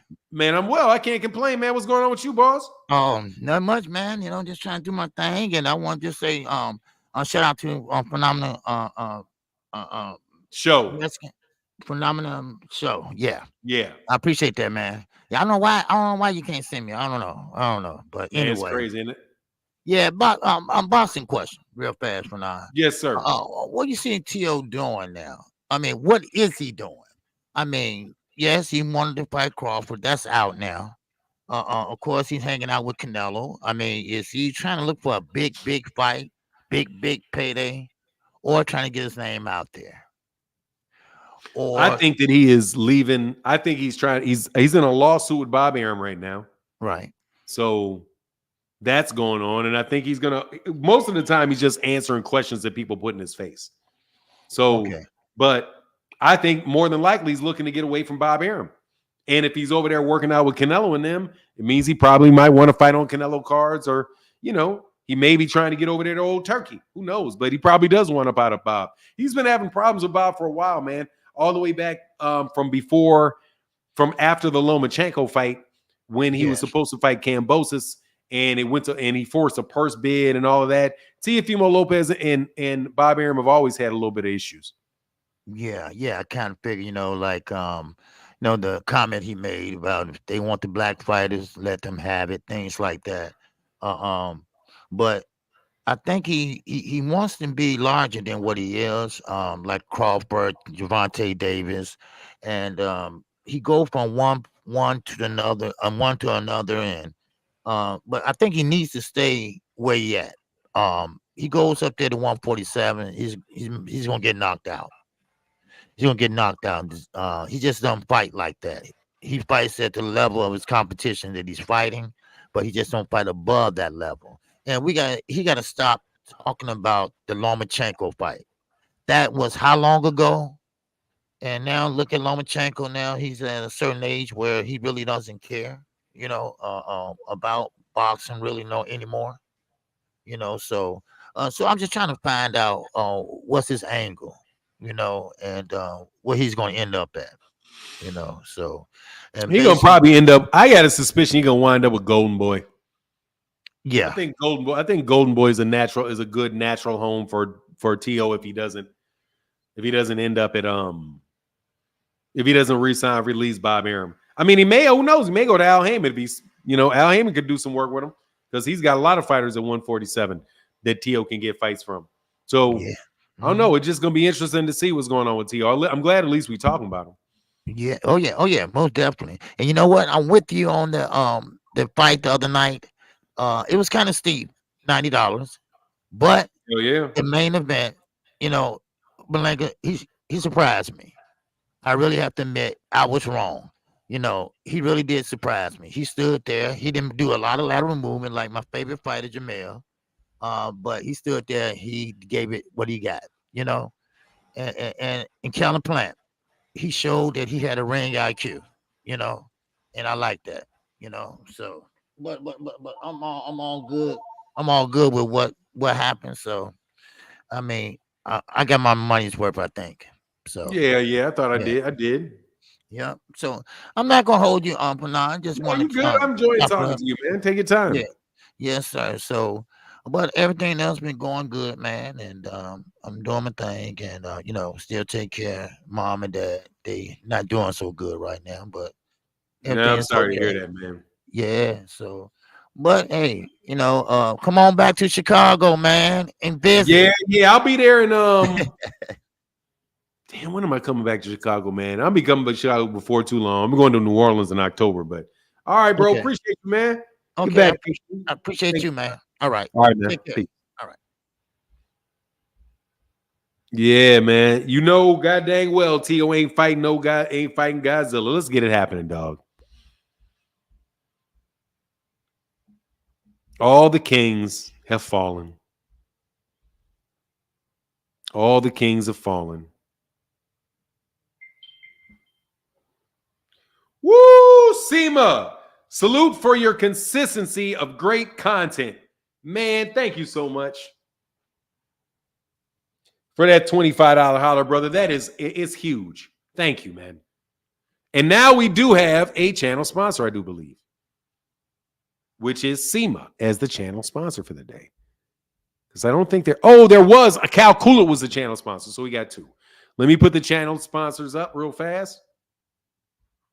Oh, actually, I got to rewrite. I'll rewrite that and get that up. Thank you, man. Appreciate you so much, man. Except Tank. Yeah, they all gone.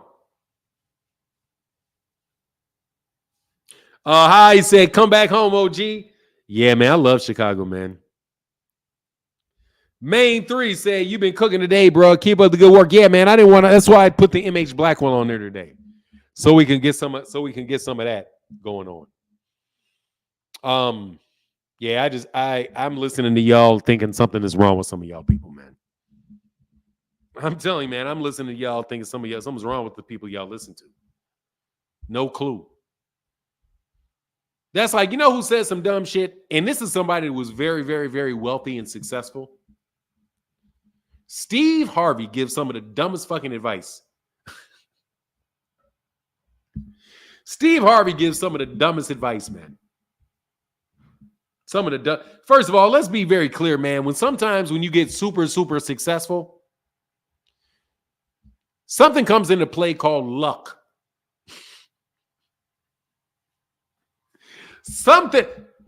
Sometimes you get lucky. You in the right place at the right time, when around the right people, doing the right thing.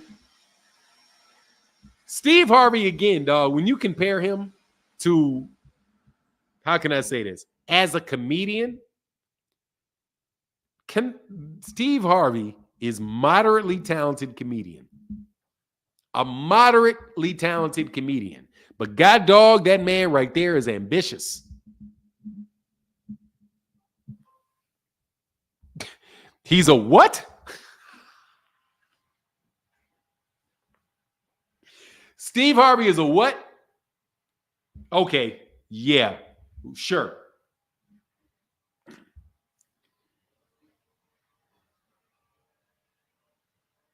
Dude, let me tell you, man, Steve Harvey is not funny. To me, I do not find Steve Harvey funny at all. I've always looked at Steve Harvey like this. What is so funny about this dude? This dude he steals I've heard all of his jokes before. All of them. He has never cracked a joke that I've not heard from before. No, I have never heard him. Now, what he'll do is he got good one-liners. He's a real good smart ass. He's quick-witted, but he's mean-spirited, bro. He has more talent than you? No, I don't know. I don't think he has more talent than me. Just depends on what he has talent at. He's funnier than me. That's for sure. I write better than him. I guarantee you that. I will whoop his ass in a debate any day of the week. I don't think he's more talented than me. He's just got more money, and he's funnier. And of course, Steve Harvey steals jokes. I've never listened to him crack a joke I hadn't heard before. I have never heard Steve Harvey crack a joke that I have not already heard. Never, not any of them, have I heard a joke from him that I have not heard from other people. So, no, and he's an asshole too. He was in Chicago, dude. He's a jerk. So it's like, man, he's a jerk. He does, hey, dude, seriously, man, he's not always professional. He's elitist as shit. But no, I mean, I'm not a big fan of Steve Harvey, bro. Hell no, he ain't Bernie Mac. Dude, he don't even belong in the same. Dude, we got Chicago. There were a bunch of comedians at the all jokes aside that were funnier than him. A bunch of them were funnier than him. That shit, I can't remember what his name is, the dude, but he didn't fit the part, man. He tried to steal Bernie Mac's movie role, and yeah, I heard what's his name said that. He's a Q. He a Q though. No, actually, Qs tend to be very, very smart though. Yeah, R.I.P. Bernie Mac, man. Bernie Mac was really a gifted comedian, just really funny, naturally funny guy.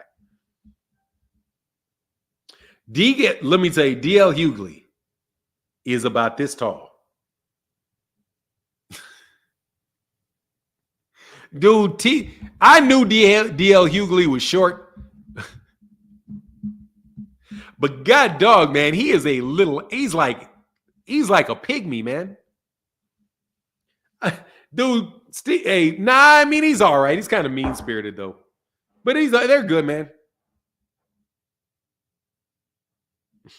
Yeah, my favorite comedian is obviously Bernie Mac. And Cat Williams, man. Cat Williams is great, too. He said, hey, Ray Harris said, I saw him at a comedy club one time and asked him for a pic, and he brushed me off like I was beneath him. Yeah, that's how he is. He's a jerk. Yeah, D.L. Hughley's an asshole. Like, just around him, you're like, this dude's an asshole, man. Makes Cat Williams look tall. I'm telling you, man, he's a little-ass dude, man. A little-ass dude. I seen him at a comedy club one time and asked for a pic, and he brushed me off. Okay, yeah, okay. Yeah, Nah. What's his name had an attitude like that? I heard Godfrey changed his attitude back. But I saw Godfrey one time, dog. I want to slap Godfrey. It's like, man, what the fuck is wrong with you, dude? First of all, I know Godfrey. So Godfrey, man, Godfrey was a nice guy in high school. I think he went to Lane Tech? I think he went to Lane Tech. Ran track. Nice dude, man. Maybe like a year behind me. D.L. Hughley was a Crip. I can't speak of it. He's a little asshole, though. I know that. Mainframe 3 said, leave my frat brothers alone. Hey, man, if Q's be smart as hell, man, but y'all funny acting as hell. Yeah, I met Godfrey last year in Schaumburg. He was actually cool. Yeah, he's back to being cool. I heard he's back to being cool. That's what I heard. I heard he got off his high horse. Once he had to start working, because he was, at the time he was an asshole. He was kind of like on, he was trying to be Eddie Murphy. At this point in time, I think he settled into his career more. Yeah, Corey Holcomb seemed like he looked cool. I probably wouldn't get along with Corey Holcomb, though. Corey Holcomb be talking crazy as hell, like somebody ain't gonna throw. Hell no, DJ Hughley ain't 5'7". DJ Hughley is not 5'7".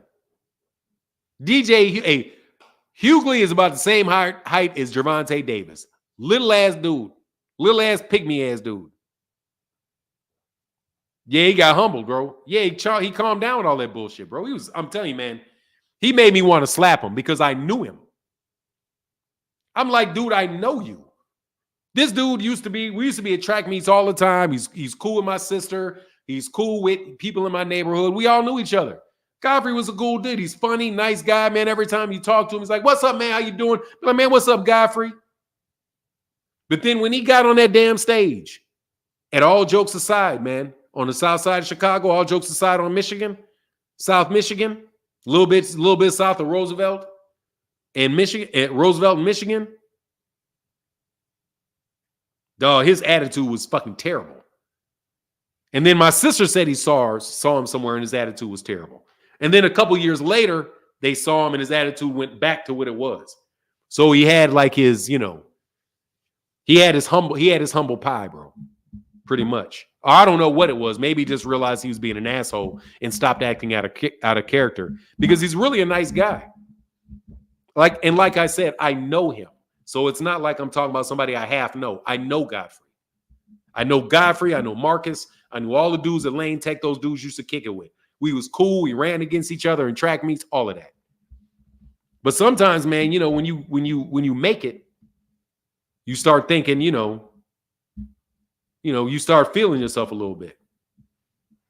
That was my experience with him. And other people are not like that, bro. But it is what it is, man. You know, but then again, people sweat you a lot. It can make you behave in certain ways. No, he did not have something going on, Thomas Kelly, 2 times. 3 times? No. 1 time, yes. 2 times, maybe. 3 times, and well known that that's what was going on with you? No. That shit was known by everybody that knew Godfrey that he had that attitude. Everybody that I know that knew Godfrey said he had that attitude. But that was back in, that's probably back in the 90s, early 2000s. You know what I mean? It's probably that last time I saw him was in the 90s. So those guys were still there. They were still kind of coming up. Why you got Diddy Devin as the cover? Because Diddy did it. It's the end of Diddy and it's the end of Diddy Devin. It's the end of Diddy Devin. It's the end of Diddy Devin. And just to see how crazy things change, man. I also got it because I thought maybe I could get Frequent Flyer to click the link today. I missed the Hanos clan. I'm trying to prod the Haney clan into coming back. Because seriously, I don't really want to believe that you guys were paid to do the representation that you were doing.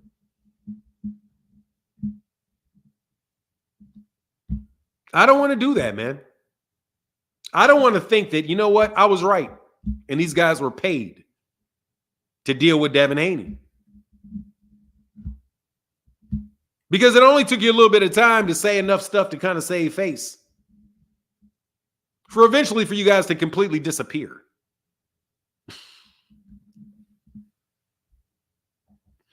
Lane Tech, Addison, and West. Yes, sir. Lane Tech. Yeah, he went to Lane Tech. I'm pretty sure he went to Lane Tech. I thought he went to Lane Tech. Green. Ain't they green and black or something like that? Freakin' was getting cooked yesterday. By who?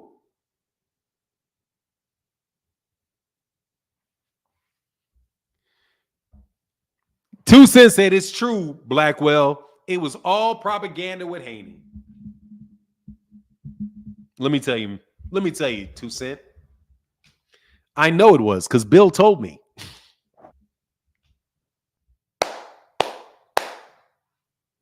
Bill told me.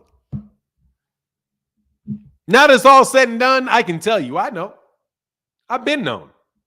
Been known. They came in and they were doing a Turki Alalshikh. Buying up the place. See a bunch of poor people, a bunch of struggling cats, you got some money, and you come buy the place up.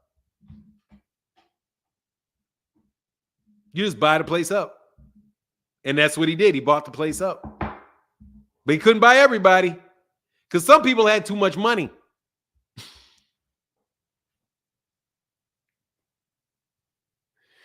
Somebody else, certain people already had too much money. So you can't buy certain people because the certain people got too much money.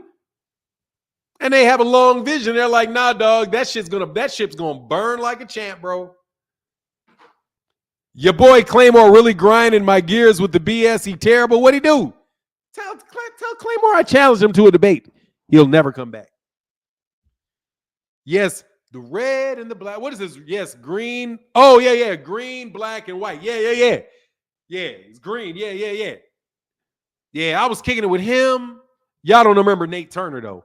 Not the Nate. There was a Nate Turner. Nate Turner was this played football for Oklahoma Sooners. He went to Oklahoma Sooners. They thought he would make it to the league. I don't know if he ever made it to the league, though. But, man, he could play some fucking football. Went to Mount Carmel. So I used to kick it with him at Mount Carmel. It was him, Godfrey. It was at Lane Tech. Both of them. I don't really know how good Godfrey was, though. I know that dude from, what's his name? Alan. What's his name was nasty, though. Wound up playing. I think he wound up getting to Oklahoma and they were like, ooh, he ran up against some big boys. I got to be the most faithful non-wrench superstar in this chat. You know you are Reality Reed. You know you cold when you don't need a wrench. Reality Reed. Man, he will never come back to debate you. He beat you. You beat him so bad he went crawling anywhere he could fit. No, for real, man. Tierlander said, Godfrey acts a bit coonish to me. He's African. He's African. It's going to be a little bit different. It's going to be a little bit different because he's African. But Godfrey was cool, man. He grew up in a black neighborhood, though. He went to a black school. He definitely, but, not everybody thinks a lot. He do, though. I mean, I really couldn't tell you. They said, hey, Claymore Rain and Ray Davis turned weird as hell. Nah, they started off weird, bro. Joshua Riley, they started off weird. We all kind of weird, to tell you the truth. We all kind of weird. To be honest, it was decent marketing moved by Bill, but there has to be some truth to the marketing and not just all lies. That ish backfired because they were actually starting to believe the bullshit. Let me address this in 2 seconds. Devin could have never got to where he was without that, though. And he owes an eternal debt of gratitude to Black Fight Fan TV. It's my personal belief. My personal belief is that they owe an eternal debt of gratitude to Black Fight Fan TV for what he did for Devin. Because he really did that for Devin. I mean, he was visionary when it came to Devin. He really was. And I thought that them pushing that on that show, I thought it was excellent for Devin Haney. Devin Haney got a core fan base that he didn't have. He got the core fan base that he didn't have. He may have 1,000, 2,000 people, 500 people, 100 people, whatever, just constantly talking about him all the time, creating an echo chain for him. That's very valuable. That's very valuable. And it was an idea, and it was my idea. Because I said, look, man, isn't it smarter to have 5 or 6, 10 channels all talking about the same thing, pushing the same thing to create more noise around that fighter? Now, obviously, it's obvious and the right thing to do, and people could have thought of themselves independently, but that was obviously what people were going to do. That's what the Boxing Writers Association of America does. They band together and loosely support one narrative. And that narrative will string through all kind of different boxing articles. It will string through awards. It will string through pound for pound lists. Everything that those writers in the Boxing Writers Association of America do when they work together to create this message, they carry to no matter what platform they go to. If they work for Ring, then they move to boxing scene, and then I don't care if they move to Yahoo, wherever they go, they keep that fraternity of brotherhood, that brotherhood and sisterhood of that Boxing Writers Association together, and they deliver those common messages. That's not anything different than the LDBC was doing. Pushing the common message that they want to push for the good of that fighter. And I appreciate that. And I think that that is a very good thing. And I hope that people continue to do that for Black American fighters. I think the issue that came from me, and not necessarily with any individual people, was that doing that and at the same time destroying other Black fighters' reputations is the problem. If I want to do and talk, because I like Shakur Stevenson. I like Shakur Stevenson. And it doesn't matter how many times you guys talk bad about Shakur Stevenson, whether or not you have a good point or not. I'll acknowledge that you have a good point about Shakur, but then my tone is still going to be supportive of Shakur. Because I think Shakur is an excellent fighter. He seems to be a smart young man who very much is wanting to take care of his young daughter and his girlfriend. They got a family thing going on too with Jaquan Moses and Wally Moses and all the stuff that they're doing out there in New Jersey and what they're doing in Houston. I can appreciate that. And better believe it, we need it and they need it. But the problem with Devin was you went to knifing everybody else. You used it not just as a way to build Devin, but a way to tear other people down. If you're going to use an echo chamber for good, the good of a fighter to reach a goal that you think is worthy. My problem is turning that same thing around and ripping at Gervonta Davis like nobody's business, and ripping at Teofimo Lopez like nobody's business, and ripping at Ryan Garcia, and ripping at Gary Russell Jr., and ripping at Jojo Diaz, and ripping at name it. Teofimo Lopez, before it was over said and done, it was a carnage of everybody's reputation that was anywhere around Devin. That's too much. That was just too much. Because you wind up isolating yourself from the guy that has most of the fans, which is Gervonta. When y'all started picking fights with Gervonta's crew, that's when problems started happening. Because Gervonta has real fans. Gervonta Davis's core fan base was probably as big as Devin's when Gervonta Davis was an amateur. Because he had Baltimore. Devin doesn't have that. He's from Oakland, but he didn't grow up there. He's from Vegas, but ain't nobody there. That was the problem, 2 Cent, for me. And that's why I want him to come back. Because again, I like the development of black fighters and us as a community supporting fighters in our own community. If I'm from Chicago. Southpaw TV is from Chicago. I see hey, look, how many YouTube channels are really from Chicago? Me, KQKC, Southpaw, Windy City Assassin. There's other people there, but hey man, I got a brotherhood with Southpaw because he's from the Chi. So I ain't got to agree with everything that he says, and he doesn't agree with everything that I say. But you know, it's still some commonality there. I'm not going to war with the fan base of Southpaw, or going to war, or he's going to war with my fan base or my support base. Why? What good would that do? Y'all want to be DJ academics in this bitch and get famous shitting on somebody else famous. No, I didn't like any of that. That's why I do hope for Devin Haney to come back. And I hope he comes back strong. I really do. Because he seems like a really nice guy. And I understand what they're doing. For me, the problem has always been the attack on other fighters. The Shakur Stevenson has gotten so much. And listen how it works. When Shakur had a problem with Devin, everything that was said about Shakur by Devin Haney fans, once Shakur had a problem with Gervonta, Gervonta fans took everything that was said by Devin Haney fans and slapped it on the head of Shakur.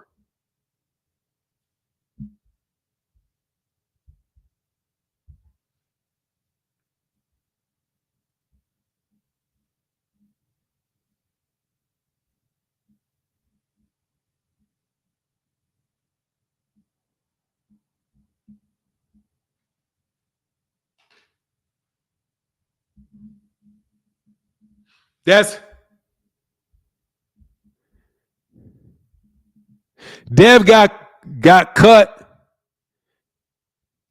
Yeah.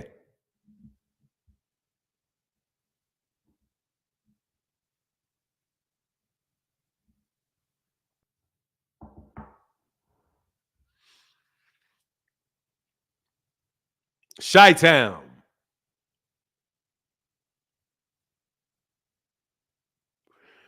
Dev got to cut some ASCP and get a new train. Yeah.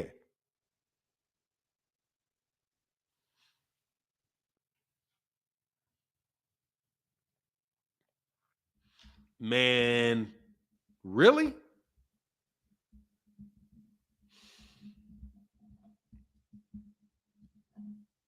Man, I didn't think we did that type of stuff.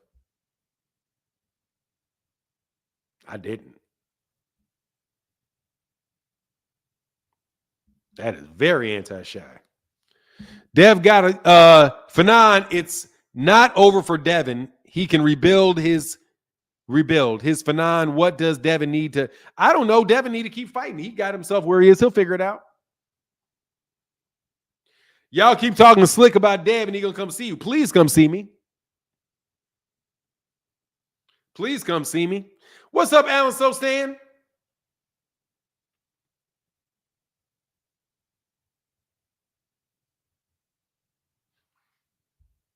Wrong. Devin started that shit. Boxing Hacker, don't make shit up. They were Devin's opposition, and those fighters were doing this. No, they were not doing the same thing.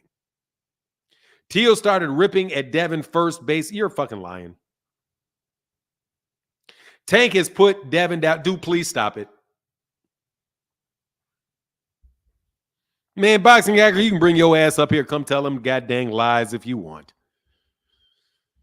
Man, I've had months of debunking of all y'all. Hey, Seema, again, brother, thank you so much for that support on the chat, bro. For real. Thank you.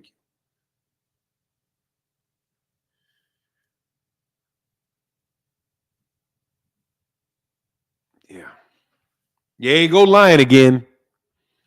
Yeah, Hacker just want to say anything to sound good. That's Hacker. Hacker like to say whatever sounds good. That's where he is. Boxing Hacker likes to be like, hey, we just say some shit.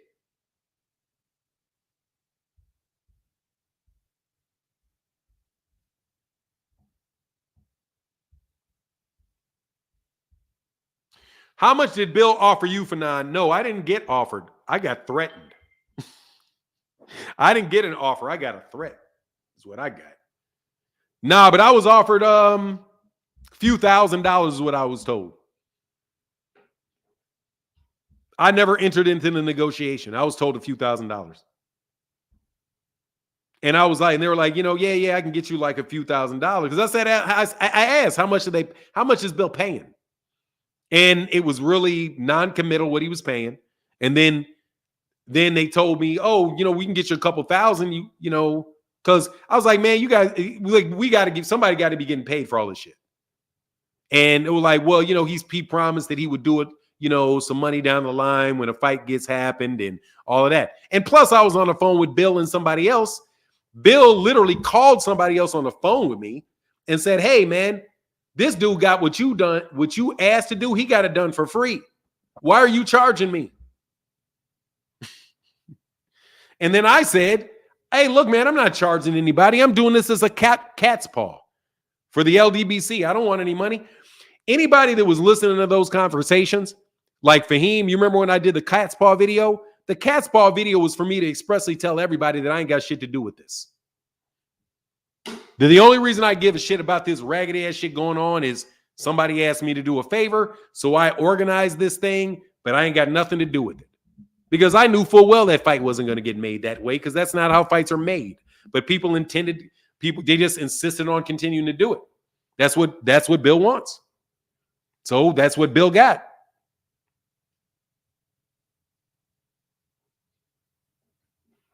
That's what it is. And they do it all, and people do it all over the place. Nah, Thomas Hill, you're not going to offer me a couple $1,000. Dude, I've gotten $1,000 on a super chat. Dude, I've made $1,000 in a live stream before.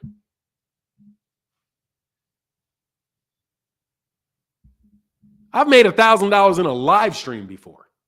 Why would I take $1,000 for my soul? I can get out this house and go drive an Uber and make $1,000 in a month.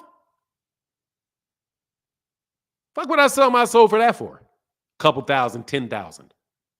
That shit'll be gone and your whole engine's fucked because nobody believes you anymore. Because everybody got to double and triple check everything you say. No, that's pound wise and penny foolish. It's not that easy for now. Know what is not that easy?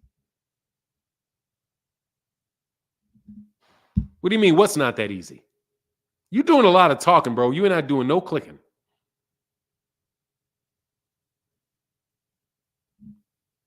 Well, look, no, what you need is, look, man, if you have a business, let's look about a business. $1,000, it is that easy.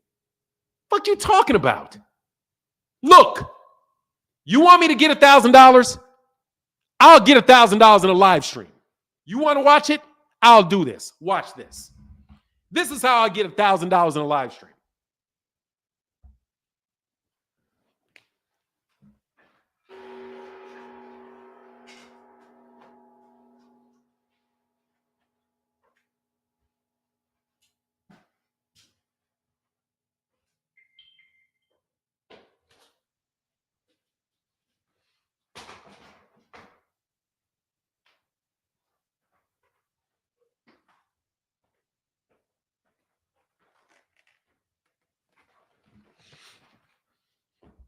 You ready? This is how I could get $1,000 in a live stream.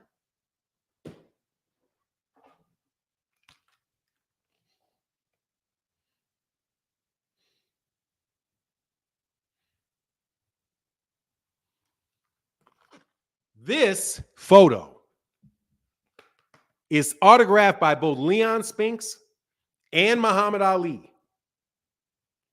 Both of these fighters are deceased. You will never get these again. This is a signed glove with Tommy Hearns.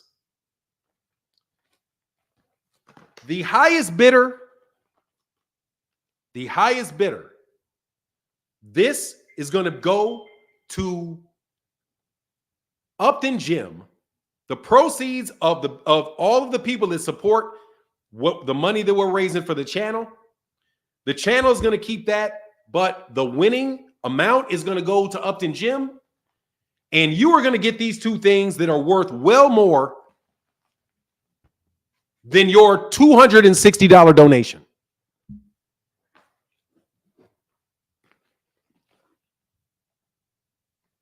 Because what I did allows for you to get something at a much discounted rate, but yet at the same time works for everybody. Because, dude, I'm smart. I don't have to take the easy way out. I don't need the shortcut. I'm smart enough to try to figure it out my damn self. I have a way to give you value.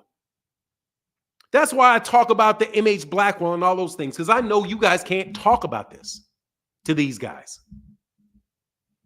You can try to keep your conversation going by breaking down Sheikh Ati Diop and Francis Galton and their effects on and their relationship to the election going on between Kamala Harris and Donald Trump and what the root of this. You guys don't have the ability to do that, most of you. And if you can't talk boxing. So, or maybe I'll do something else of benefit for you. No, I do not need to play step and fetch for Bill Haney for any amount of money.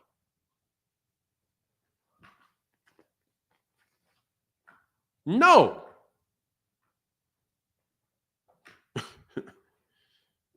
No, I'll drive a truck before I do that. I will go get my CDL and I'll be right there next to Rollo in a box truck all damn day before I sell my soul to him for a couple $1,000. That shit would have been spent, by the way. All that money was already spent too. And now where are you? I work 40 hours a week and still stuff to make an extra 1,000. Bro, you ain't me, homie. You not me, homie. You not me. What you want me to tell you? You work 40 hours a week. It's tough for you to make an extra $1,000. It's tough for me to make extra $1,000, but I can do it. How tough is it for you to get your ass out there in that car you got and go sign up for DoorDash?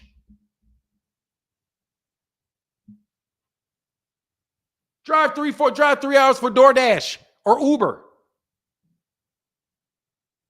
And get you an extra $1,000. Start another YouTube channel. How about that? How about I'll start a Black Consciousness YouTube channel.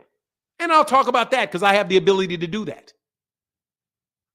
And then I'll work and I'll do it myself.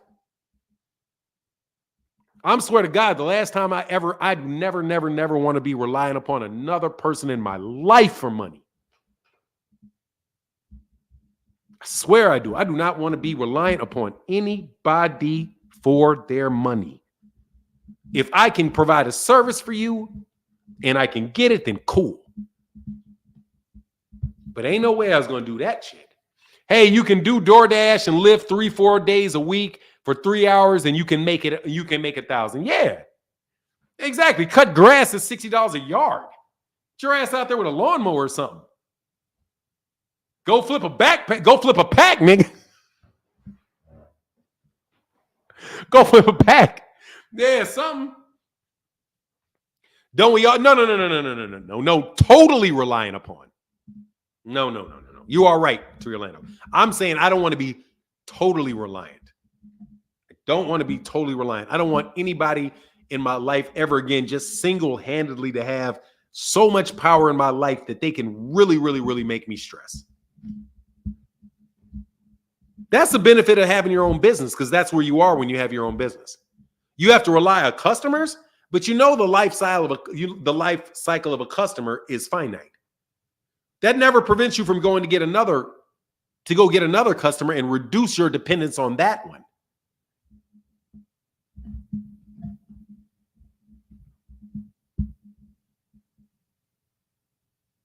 Resell what shit? Do online surveys? All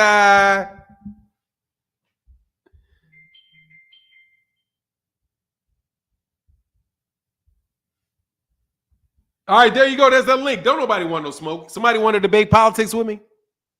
Somebody want to debate that education with me? I know you don't. I know you don't. Oh, hey, hold on. What did I do? What is this? Why am I acting like I am not? Hey, man, Alan Sostan, thank you, sir. $10 support. Thank you, bro.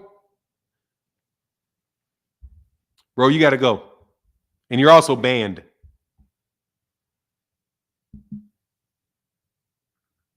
Alan Sostan, thank you for the $10 holler, brother. And Ralph Chestnut said, channel support. Thank you, man.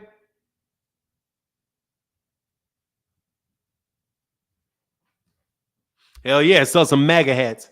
Blagger hats. Sell some blagger hats. Sell some blagger hats. Hey, Anthony Matthews said, Lakewood, New Jersey loves Fanon. Thank you, brother. Shout out to Lakewood, New Jersey. Incel, man, I ain't seen Incel in a minute. What up, Incel? Thank you for that support, Incel. That's huge. Show support, man. Thank you, Incel.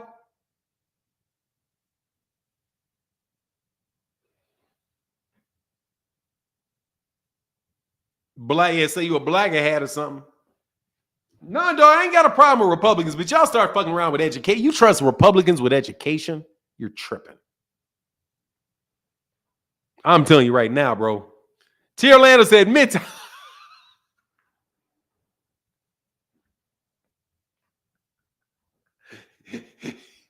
T. Orlando said Midtown. Hell no, they don't love me. They don't even know me. I got up out of Dodge, bro. Woo-wee. What's going on, King Alley? How you feeling today, man? How you feeling today, man? Oh, he tried to put me in Midtown. He tried to put me in Midtown, dog.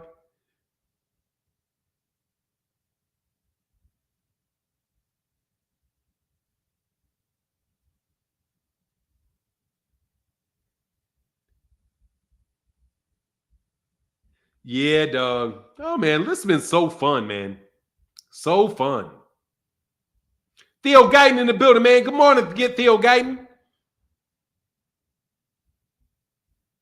Oh, shit. I got to get this off. Hold on one second.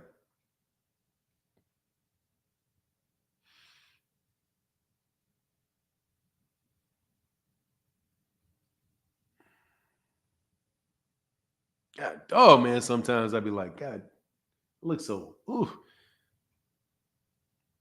You ever seen like a picture of yourself and be like, God, dog, I look like my relatives? I just saw a picture of myself. I'm like, man, you look like your brother.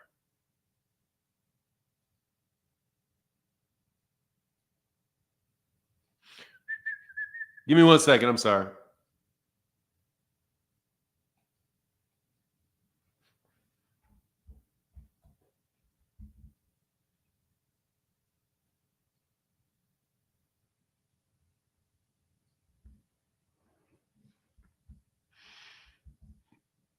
Oh, shit, no.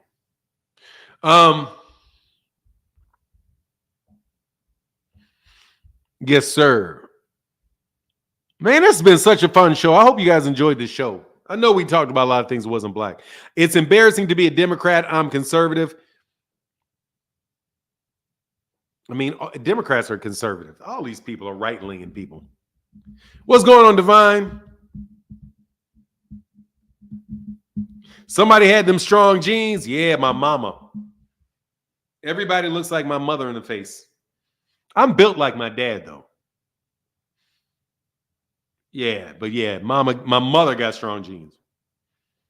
Them Creoles got them strong genes, man. I'm telling you. You'd be amazed how just what you think is a recessive trait ain't recessive with them. Anyway, always enjoy your show, especially interactions with the folks in the chat. Thank you, Thomas Hill. Divine, I'm good, man. Somebody tell me why people think Crawford is ready for Canelo. Man, he's 36 years old. Shit. You think what do you want him to do? Wait 10 years? He wants to fight. I want him to have the fight, man. It'd be a good fight, man. We'll kick it that night. If Terrence Crawford fights Canelo Alvarez, bro, we're gonna have a blast that night. So let's make it happen.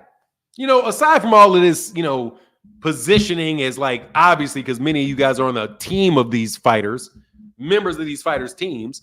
If we get outside of that and just think as boxing fans, like, hey, man, that would be a good fun to watch. That'd be a good fight to watch. We got, dude, that Munguia fight, or not Munguia, the Berlanga fight was way better than people thought it was going to be. So, I mean, maybe we should make some of these fights and just hope that it's an exciting fight and the fight itself actually winds up being entertaining, which does not make a great case for the Shakur Gervonta fight, though, to be honest. You know? But look, man, if I can't get anybody on here to talk to me, then we have had a marvelous 2.5 hours. I have not talked to anybody today. Not one single caller today. I don't know if that's because you don't, but there's been plenty of people in the chat. I don't know if that's because you don't like me or I've just done a very good job at presenting these things to you today. But whatever the case is, man, I miss y'all. I do, Hanos Clan. I know y'all didn't think I was going to kick at y'all this long, but you know, you talked a lot of shit. So it's going to take a little bit of time. Rick, click the link, champ, and talk tomorrow. No, they don't come around no more, dog. Yeah, they don't come around no more. They wanted all the smoke all the time. They would line up. They would line up 3-4 of them in a row. Somehow all the Haney bots got early ship jobs. Now, hey, man, what's my guy's name, dude? What's my guy's name? Light-skinned dude, kind of redhead, big Terrence Crawford fan. Would always come up here and debate with me, man, during the Terrence Crawford Errol Spence fight. It's something like Phenomenal Show, but I cannot remember what his handle is. I can see his face. I can't hear his name. Can anybody remember? He was on a panel all the time with like me and it was him, Jeffrey Brooks, Brian Dockery. God, I can't remember his name, dog. I've been thinking of you, dog. He was around the same, seriously, man, it was the same time, man. And I have not seen him since, but he was a Bud fan. No, I'm not talking about Kyle Porter. I'm not talking about Kyle Porter. I'm talking about, he's a good dude too, man. I can't remember his name, his handle. For nothing, or I'd be calling him out by name. I just saw a channel where it's reported that Canelo Berlanga did 400K buy. Who reported that? Blue Blood? Did Blue Blood report that? Nah, yeah, it was a brother. It was a brother. No, I'm not talking about Kyle Porter. I'm talking about no, bro, because Kyle Porter really wasn't here heavy during that time with the Errol and Terrence fight.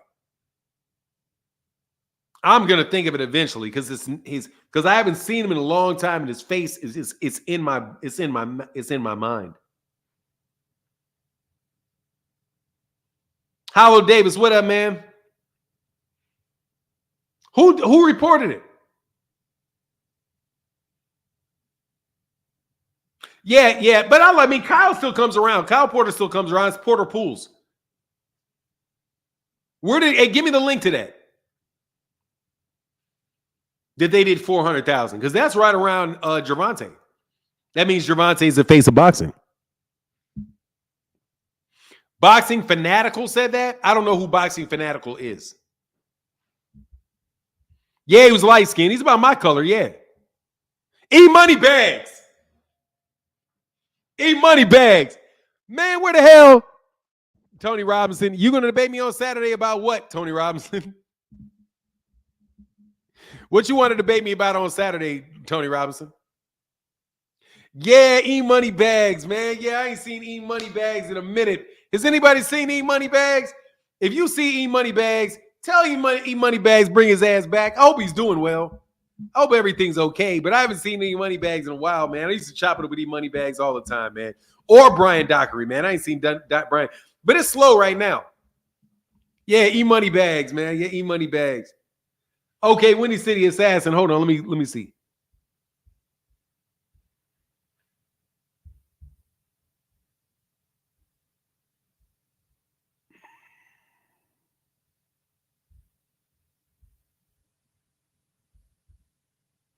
Nah, drink more water. I don't think drink.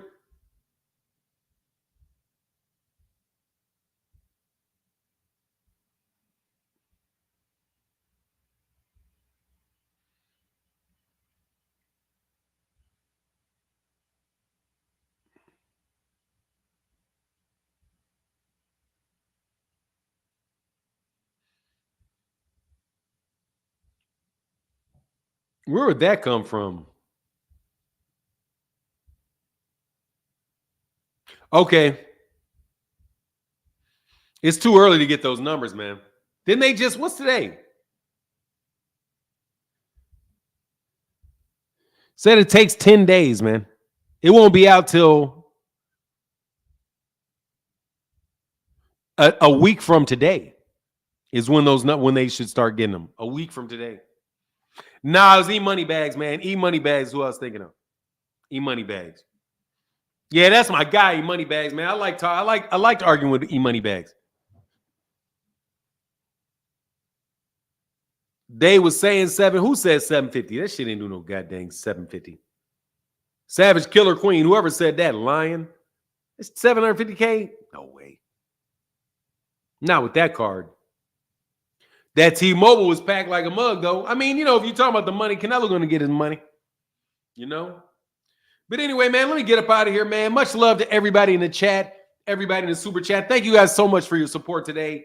We will be back tomorrow, but let me tell you,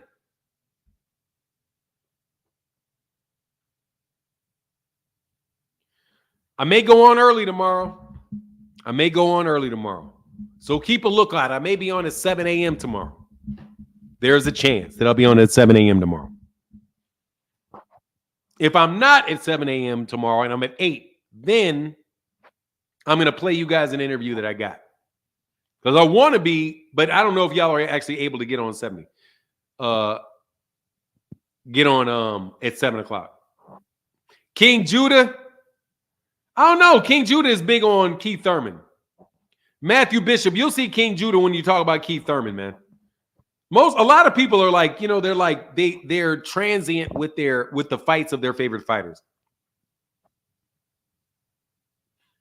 I'm up at 6. I'll be there. Okay, that's what's up, Trash Talk Gaming.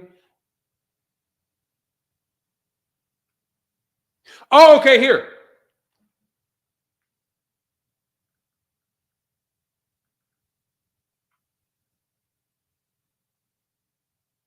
Thank you, bro.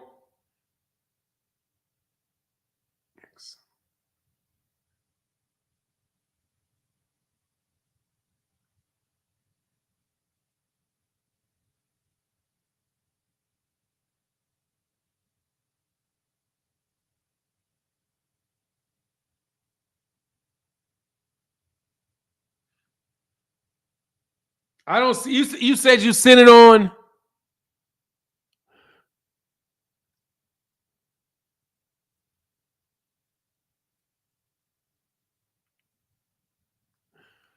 Fuck, what am I doing? I got to get out of here, but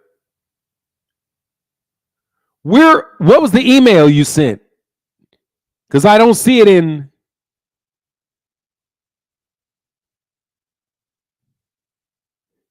Oh, okay.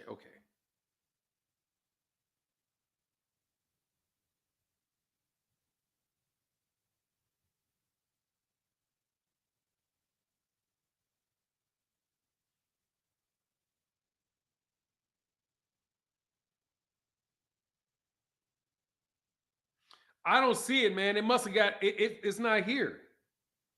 I saw it though.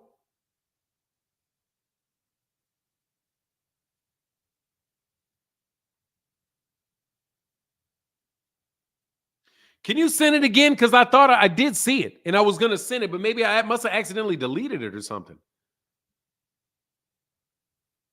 Because I don't see it. Can you please send that again? I'm so sorry, man. I messed that up. I don't know. I saw it and I was going to respond to it, Jay.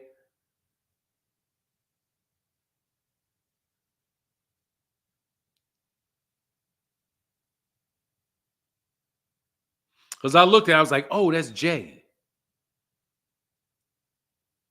What do I gotta...